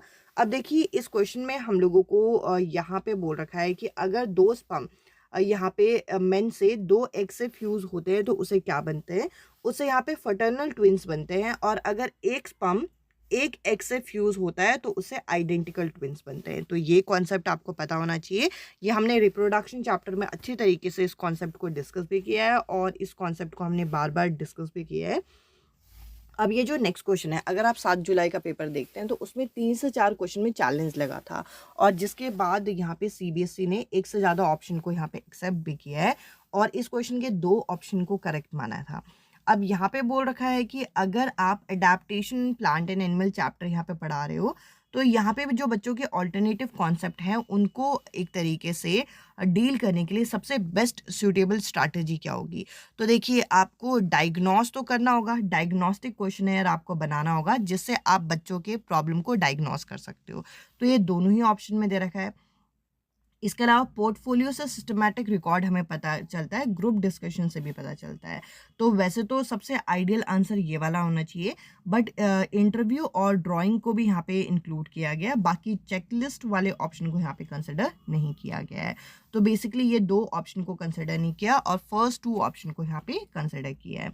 अब अगला यहाँ पे ये जो क्वेश्चन है इसमें बोल रखा है which of the following is not cause due to excessive use of fertilizer and pesticide. जो उर्वरक और जो आप यहाँ पे कीटनाशक यूज करते हो उसके एक्सेसिव यूज से इनमें से क्या नहीं होता? तो देखिए नाइट्रिफिकेशन जो नाइट्रोजन फिक्सेशन के प्रोसेस में होता है वो आपको देखने को मिलेगा। बायोमैग्निफिकेशन क्या होता है? जब कोई हार्मफुल मटेरियल जो होता है वह आपका एंटर कर जाए। यहाँ पे यूट्रिफिकेशन भी देखने को मिलता है। सॉइल इरोजन इससे आपको नहीं देखने को मिलेगा। तो यहाँ पर आपका जो फोर्थ ऑप्शन है ये करेक्ट आंसर होगा। अगला यहाँ पे क्वेश्चन है which of the following is are true regarding scientific investigation. Scientific investigation के लिए इनमें से कौन सा स्टेटमेंट करेक्ट है? तो यहाँ अगर एक एक करके ऑप्शन पढ़ें तो लास्ट में हमें बोल रखा है there is no universal scientific method, यानी कि कोई भी एक यूनिवर्सल साइंटिफिक मेथड नहीं है। तो ये तो सही है। बहुत सारे मेथड है। इसके अलावा अगर हम लोग यहाँ पे देखें, data and evidence are same, data और एविडेंस सेम नहीं होते हैं, तो ये ऑप्शन तो यहाँ पे गलत हो जाएगा। सी जिसमें दे रखा है उसको आप यहाँ पे काट सकते हैं। 2 ऑप्शन आपके इस तरीके से कट गए। इसके अलावा यहाँ पे बोल रखा है सोशल कॉन्टेक्स्ट में influence the conclusion of any investigation. Social context influence करता है, ये तो है ही, हम लोगों ने पढ़ा है, ये सोशल वैल्यू को हम कंसिडर करते ही हैं। अब आगे यहाँ पे बोल रखा है result is not influence by producer. अब प्रोड्यूसर से इन्फ्लुएंस क्यों नहीं होगा रिजल्ट, तो ये तो गलत है, तो यहाँ पे ए ऑप्शन भी नहीं होना चाहिए। यहाँ आपका जो करेक्ट आंसर होगा वो होगा आपका फर्स्ट ऑप्शन। इसके अलावा अगर हम अगले क्वेश्चन को देखें, सबसे इजी क्वेश्चन शायद अभी तक के पेपर सेट का यही था। ऑडोमीटर कार का क्या मेजर करता है? ऑडोमीटर डिस्टेंस को मेजर करता है, और अगर आपसे स्पीडोमीटर का क्वेश्चन पूछें तो वो आपका स्पीड को मेजर करता है। तो ये बेसिक आपको पता होना चाहिए। अब अगला यहाँ पे हम लोगों को क्वेश्चन बोल रखा है, which of the following statement is are true regarding rain water harvesting. इनमें से कौन सा रेन वाटर हार्वेस्टिंग के लिए सही है, ये आपको यहाँ पे पता करना है। तो देखिए, ये ग्राउंड वाटर को कंजर्व करने में हेल्प करता है, तो ए तो डेफिनेटली होना चाहिए, इस ऑप्शन में नहीं है, तो इसको हम काट देते हैं। इट रिड्यूस लोकल फ्लडिंग, ये भी आपका सही है, तो बी डेफिनेटली होना चाहिए, तो इसमें नहीं है, हमने इसको भी कट कर दिया। इस तरीके से ऑप्शंस को प्लीज कट करते रहिएगा ताकि आप करेक्ट आंसर तक पहुंच जाए। इट क्रिएट ड्रेनेज प्रॉब्लम, अब भैया ड्रेनेज प्रॉब्लम थोड़ी क्रिएट करता है, तो ये ऑप्शन नहीं होगा। तो यहाँ पर आपका करेक्ट आंसर सेकेंड जो ऑप्शन है इस क्वेश्चन का करेक्ट आंसर होगा। अब अगला ये जो क्वेश्चन पूछ रखा है, इस क्वेश्चन में बोल रखा है identify the image on the basis of formation given in the following table. अब या information given in the following table, अब यहाँ पे हम लोगों को पढ़ना है और बताना है कि इनमें से क्या करेक्ट होगा। तो ए के बारे में बोल रखा है कि सेम साइज का बनता है और वर्चुअल और इरेक्ट बनता है। तो सेम साइज और वर्चुअल और इरेक्ट आपका प्लेन मिरर के अंदर बनता है, तो ए जो होगा वो डेफिनेटली आपका प्लेन मिरर है। तो यहाँ पर आपने 2 ऑप्शन इस तरीके से काट दिए। इसके अलावा रियल और इन्वर्टेड इमेज और सेम साइज का बनता है, तो ये आपका किस केस में बनता है? ये आपका कॉनकेव मिरर में जब ऑब्जेक्ट जो है एट सी पे रखा होता है तो सेम साइज का बनता है और रियल और इन्वर्टेड बनता है। तो बी आपका है यहाँ पे कॉनकेव मिरर, फिर बाकी चीज़ें आप यहाँ पे मैच कर सकते हैं। 1 से 2 चीज़ों को आपको डिटेल में देखना है। अब अगला क्वेश्चन हम यहाँ पे देखते हैं, question number 73, the purpose of divergent question in a science classroom.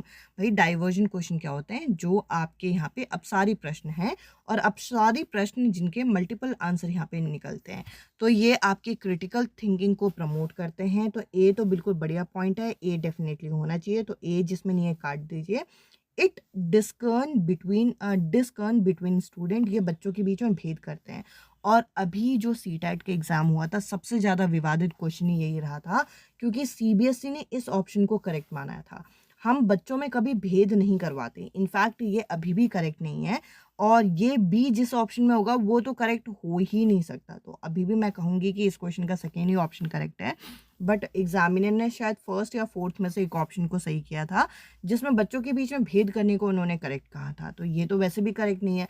ये कम्युनिकेशन डेवलप करेगा, ये गिफ्टेड चाइल्ड आइडेंटिफाई करने में मदद करेगा, ये ऑल्टरनेटिव कॉन्सेप्शन को आइडेंटिफाई करेगा, ये अप्रोच करता है आपकी सब्जेक्टिविटी, ये सारे पॉइंट यहाँ पे सही है, पर ये भेद करने वाला ऑप्शन अभी भी आपका इनकरेक्ट हो जाएगा। तो ये क्वेश्चन तभी भी विवाद में था, इसका यहाँ पे रिजल्ट जो है, रिजल्ट जब आया फाइनल, उसमें भी कैंडिडेट को मार्क्स नहीं मिले, जिसकी वजह से कई कैंडिडेट के 89 या 81 मार्क्स बेस्ड सीटेट एग्ज़ाम जो है वो रुक भी गया था। बट क्या कर सकते हैं, सीबीएसई ने इस क्वेश्चन को एक्सेप्ट नहीं किया, तो और ऐसे पैडागोजी बेस्ड क्वेश्चन का कोई फिक्स जो है यहाँ पे हम लोगों के पास प्रूफ भी नहीं होता, सो दैट इस क्वेश्चन को एक्सेप्ट नहीं किया गया था। अगला यहाँ पे क्वेश्चन जो है इसके अंदर यहाँ पे बोल रखा है, इंडिकेटर दे रखे हैं जैसे कि turmeric, China rose, phenolphthalein, methyl orange, और यहाँ पे बोल रखा है टर्मरिक एसिड में नो चेंज रहता है, पर यहाँ पे अगर हम बेस में देखें तो बेस में ये रेडिश ब्राउन कलर का हो जाता है, ये तो कई बार मैंने कराया है, तो ये येलो कलर का तो नहीं होता, तो डेफिनेटली ये दोनों ऑप्शन तो इस क्वेश्चन के आंसर नहीं होंगे। 2 ऑप्शन आपने इस तरीके से काट दिए।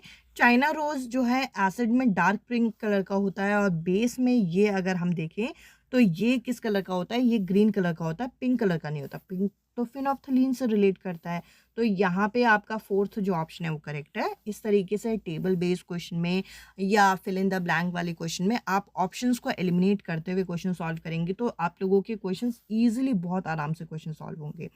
अगला ये जो क्वेश्चन है, अ जेंडर रिस्पॉन्सिव पेडागोजी जो होगी वो किस तरीके की होनी चाहिए, यहाँ पे हमसे पूछा गया है। तो इसके अंदर हम जेंडर सेंसिटिव लैंग्वेज यूज़ करें, सबसे बढ़िया पॉइंट है।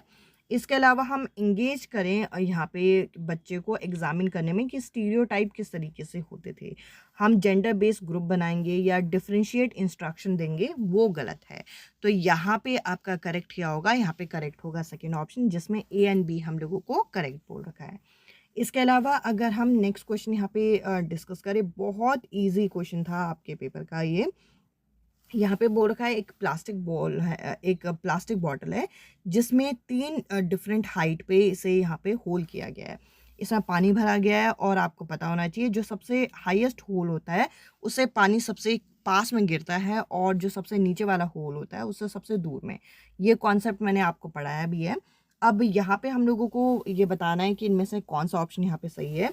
Water from the lowest hole come with the greatest force, ये आपका करेक्ट है। तो ए तो डेफिनेटली करेक्ट होगा, जिसमें ए नहीं है उसको आप यहाँ पे इस तरीके से काट दीजिए। अब ऐसे क्वेश्चन में आपको क्या सारे ऑप्शन पढ़ने चाहिए? मैं आपको सजेस्ट करूंगी, आपके 2 ऑप्शन तो ऑलरेडी एलिमिनेट हो गए हैं, अब आपके पास 2 ही ऑप्शन बचे, एक फर्स्ट एक थर्ड। फर्स्ट में हमें ई दे रखा है और थर्ड में हमें डी दे रखा है। ई और डी को पढ़ो। ई और डी को अगर हम यहाँ पे नोटिस करें, ई में बोल रखा है water from the highest hole for the maximum distance, तो ये तो गलत है। जो हाईएस्ट होल है उसे मैक्सिमम डिस्टेंस पे थोड़ी जा रहा है, तो ई यहाँ पे गलत हो गया। तो ई गलत हो गया, तो डेफिनेटली थर्ड जो ऑप्शन है वो करेक्ट आंसर है। अब आप इस क्वेश्चन में पहले स्टेटमेंट को भी पढ़ रहे हो, दूसरे को भी पढ़ रहे हो, तीसरे को भी पढ़ रहे हो, इसका कोई सेंस नहीं बनता। वो आपका टाइम वेस्ट होगा उसमें, और वो टाइम आप किसी और क्वेश्चन में यूटिलाइज कर सकते हो। आपको वैसे भी मैथ्स के क्वेश्चन के लिए तो टाइम बचाना है ही। अब आगे यहाँ पे बोल रखा है it is recommended that acid should be added to water, acid को हमें पानी में डालना चाहिए फॉर डाइल्यूटिंग, मतलब ऐसा एक कॉन्सेप्ट बोला जाता है। सिंपल सी बात है कि एक गर्म तवे में अगर आप पानी डाल दोगे तो वो चीज़ बाहर निकलती है, स्प्लैश होती है। तो बोला जाता है कि पानी लो, उसमें ड्रॉप वाइज एसिड डालो। क्यों? क्योंकि ये हाईली एक्सोथर्मिक रिएक्शन होता है, डाइल्यूशन एक ऐसा प्रोसेस है। तो करेक्ट आंसर कौन सा है यहाँ पे? फोर्थ जो ऑप्शन है ये करेक्ट आंसर है। अब हम नेक्स्ट क्वेश्चन यहाँ पे डिस्कस करते हैं, जिसमें बोल रखा है जो आपकी फ्लेम होती है उसका कलर किस पे डिपेंड होता है। सबसे पहले किस तरीके का कंबस्टिबल सब्सटेंस है इस पे डिपेंड करता है, कितनी ऑक्सीजन सप्लाई की इस पे डिपेंड करता है, टेम्परेचर पर डिपेंड करता है पर टेम्परेचर ऑफ सराउंडिंग पर नहीं, टेम्परेचर ऑफ सोर्स पर डिपेंड करता है कि आपने कितना उसे जो है यहाँ पे सोर्स प्रोवाइड किया है, टेम्परेचर प्रोवाइड किया है। तो सी यहाँ पे करेक्ट नहीं होगा, यहाँ पे ए एंड बी करेक्ट होगा, जो कि आपको कौन से ऑप्शन में दे रखा है? जो कि आपको सेकेंड ऑप्शन में दे रखा है। अब अगला यहाँ पे जो क्वेश्चन है इसमें बोल रखा है कि जो सिनेमा हॉल होते हैं उसके सीलिंग आपके या कॉन्सर्ट हॉल के सीलिंग कर्व बनाए जाते हैं। साउंड चैप्टर में हमने डिस्कस किया था, जिससे रिफ्लेक्ट होके आवाज़ जो है हर कॉर्नर तक पहुंचती है। तो इसमें रिफ्लेक्शन हर डायरेक्शन में होता है। तो करेक्ट आंसर कौन सा होगा कि ये चीज़ आपका करेक्ट तरीके से एक्सप्लेन कर रही है। तो यहाँ पे फोर्थ जो ऑप्शन है करेक्ट आंसर है। ये 7 जुलाई के पेपर में अगर आप ध्यान से देखोगे, कई क्वेश्चन बहुत डायरेक्ट और बहुत ईजी क्वेश्चन पूछे गए थे, चाहे आप पेडागोजी के भी देखो, चाहे आप यूजुअली जो कंटेंट बेस्ड क्वेश्चन है वो भी देखो।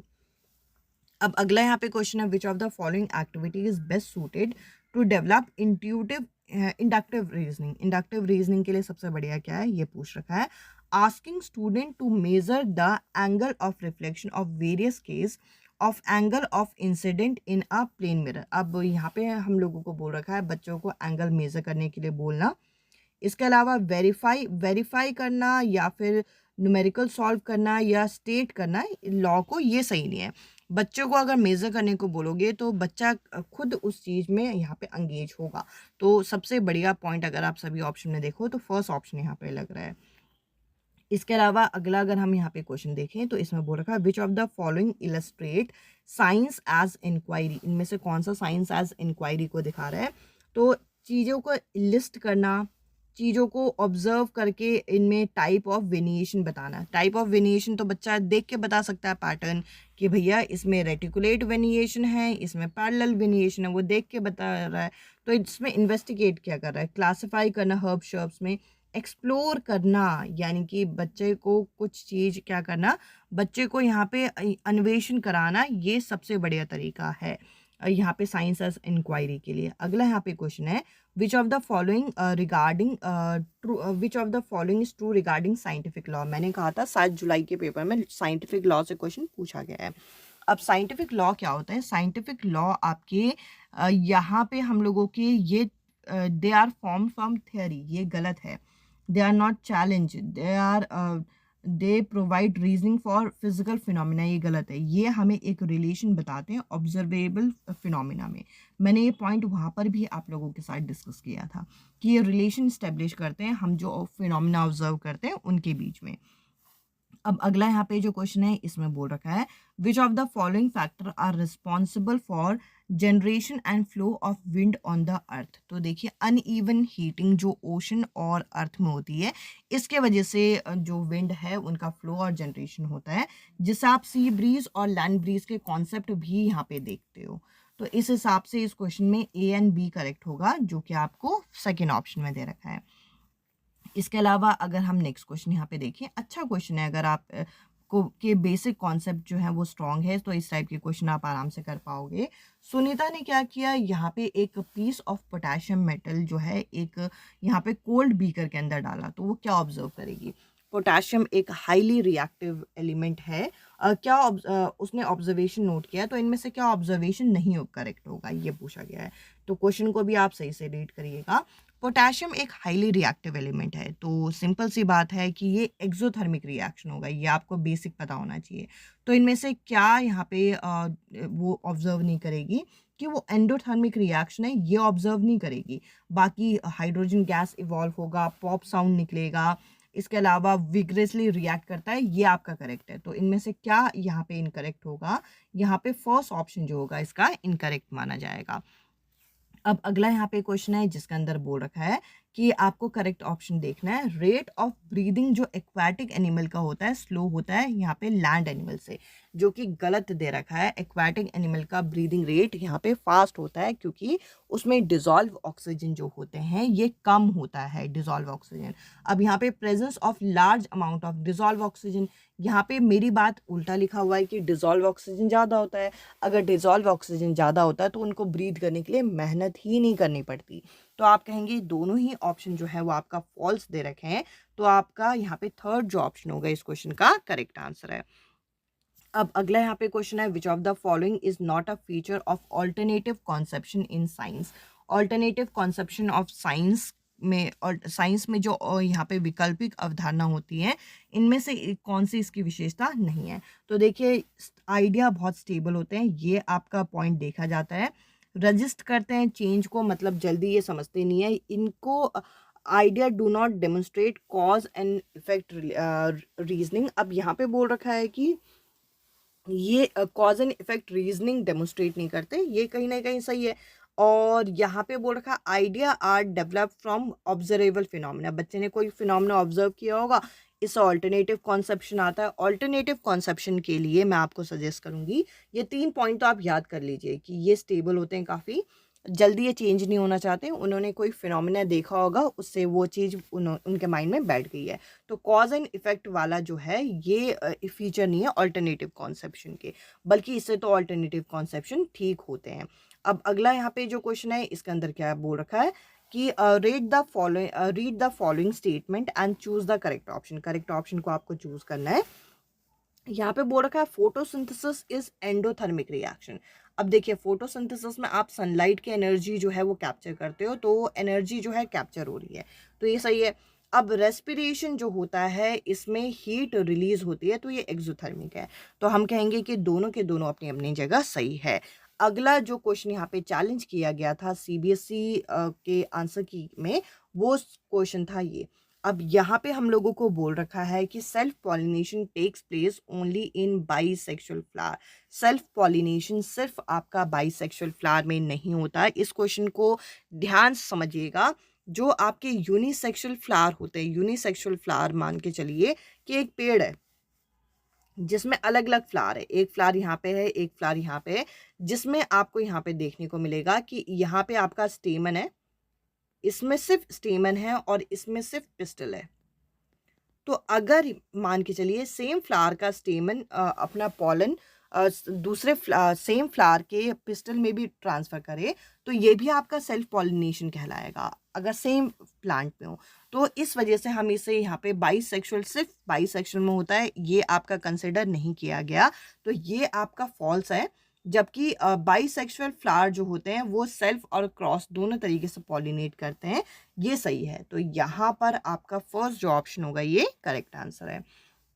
अब अगला अगर हम यहाँ पे क्वेश्चन देखें तो यहाँ पे बोल रखा है which of the following characterize human circulatory system. तो ये आपका ओपन तो नहीं होता, ओपन वाले ऑप्शन को काट दीजिए। क्लोज है और डबल सर्कुलेशन है। बहुत डायरेक्ट और बहुत इजी सा क्वेश्चन था। अगला और आज के सेशन का लास्ट क्वेश्चन मैं यहाँ पे डिस्कस कर रही हूँ, जिसके अंदर ये बोल रखा है एक ऑब्जेक्ट जो है 1/4 पार्ट ऑफ इट्स वॉल्यूम पे फ्लोट कर रहा है, और अगर किसी लिक्विड में डाला गया, और जो यहाँ पे हम लोगों को दूसरे ऑब्जेक्ट का बोल रखा है आउटसाइड द लिक्विड हम लोगों को बोल रखा है, और अगर हम यहाँ पे दूसरा ऑब्जेक्ट का देखें तो वो 3/4 पार्ट में फ्लो कर रहा है, तो इनमें से कौन सा ऑप्शन जो है वो आपका करेक्ट है, ये पूछ रखा है। तो देखिए अगर आप यहाँ पे देखते हैं इस क्वेश्चन में एक लैंग्वेज में जो है वो चेंज कर दिया गया। यूजुअली ये क्वेश्चन इस तरीके से पूछा जाता था कि कितने में इनसाइड द लिक्विड में फ्लोट कर रहा है। अगर आउटसाइड द लिक्विड अगर आपका पूछा जाएगा तो आपको सबसे पहले तो ये पता होना चाहिए 1/4 कितना होता है। अगर मैं 1/4 किसी चीज़ का निकालती हूँ तो ये होगा आपका 0.25, और अगर मैं किसी चीज़ का यहाँ पे 3/4 निकालती हूँ तो ये होगा आपका 0.75। अगर इनसाइड द लिक्विड हमारा यहाँ पे पूछा जाता तो इनसाइड द लिक्विड में आपका आंसर ये होता है कि ये वाला ज़्यादा है, बट आउटसाइड द लिक्विड में हम कहेंगे डेंसिटी ऑफ लिक्विड बी जो है वो आपकी डेंसिटी ऑफ लिक्विड ए से ज़्यादा होगी। ये क्वेश्चन मैंने पहले भी आप लोगों के साथ डिस्कस किया था। आई होप आज के सेशन आपको क्लियर हुआ होगा। आज के सेशन में इतना ही। अब मैं आपसे मिलती हूँ अगले सेशन में अगले टॉपिक के साथ। Bye bye, take care.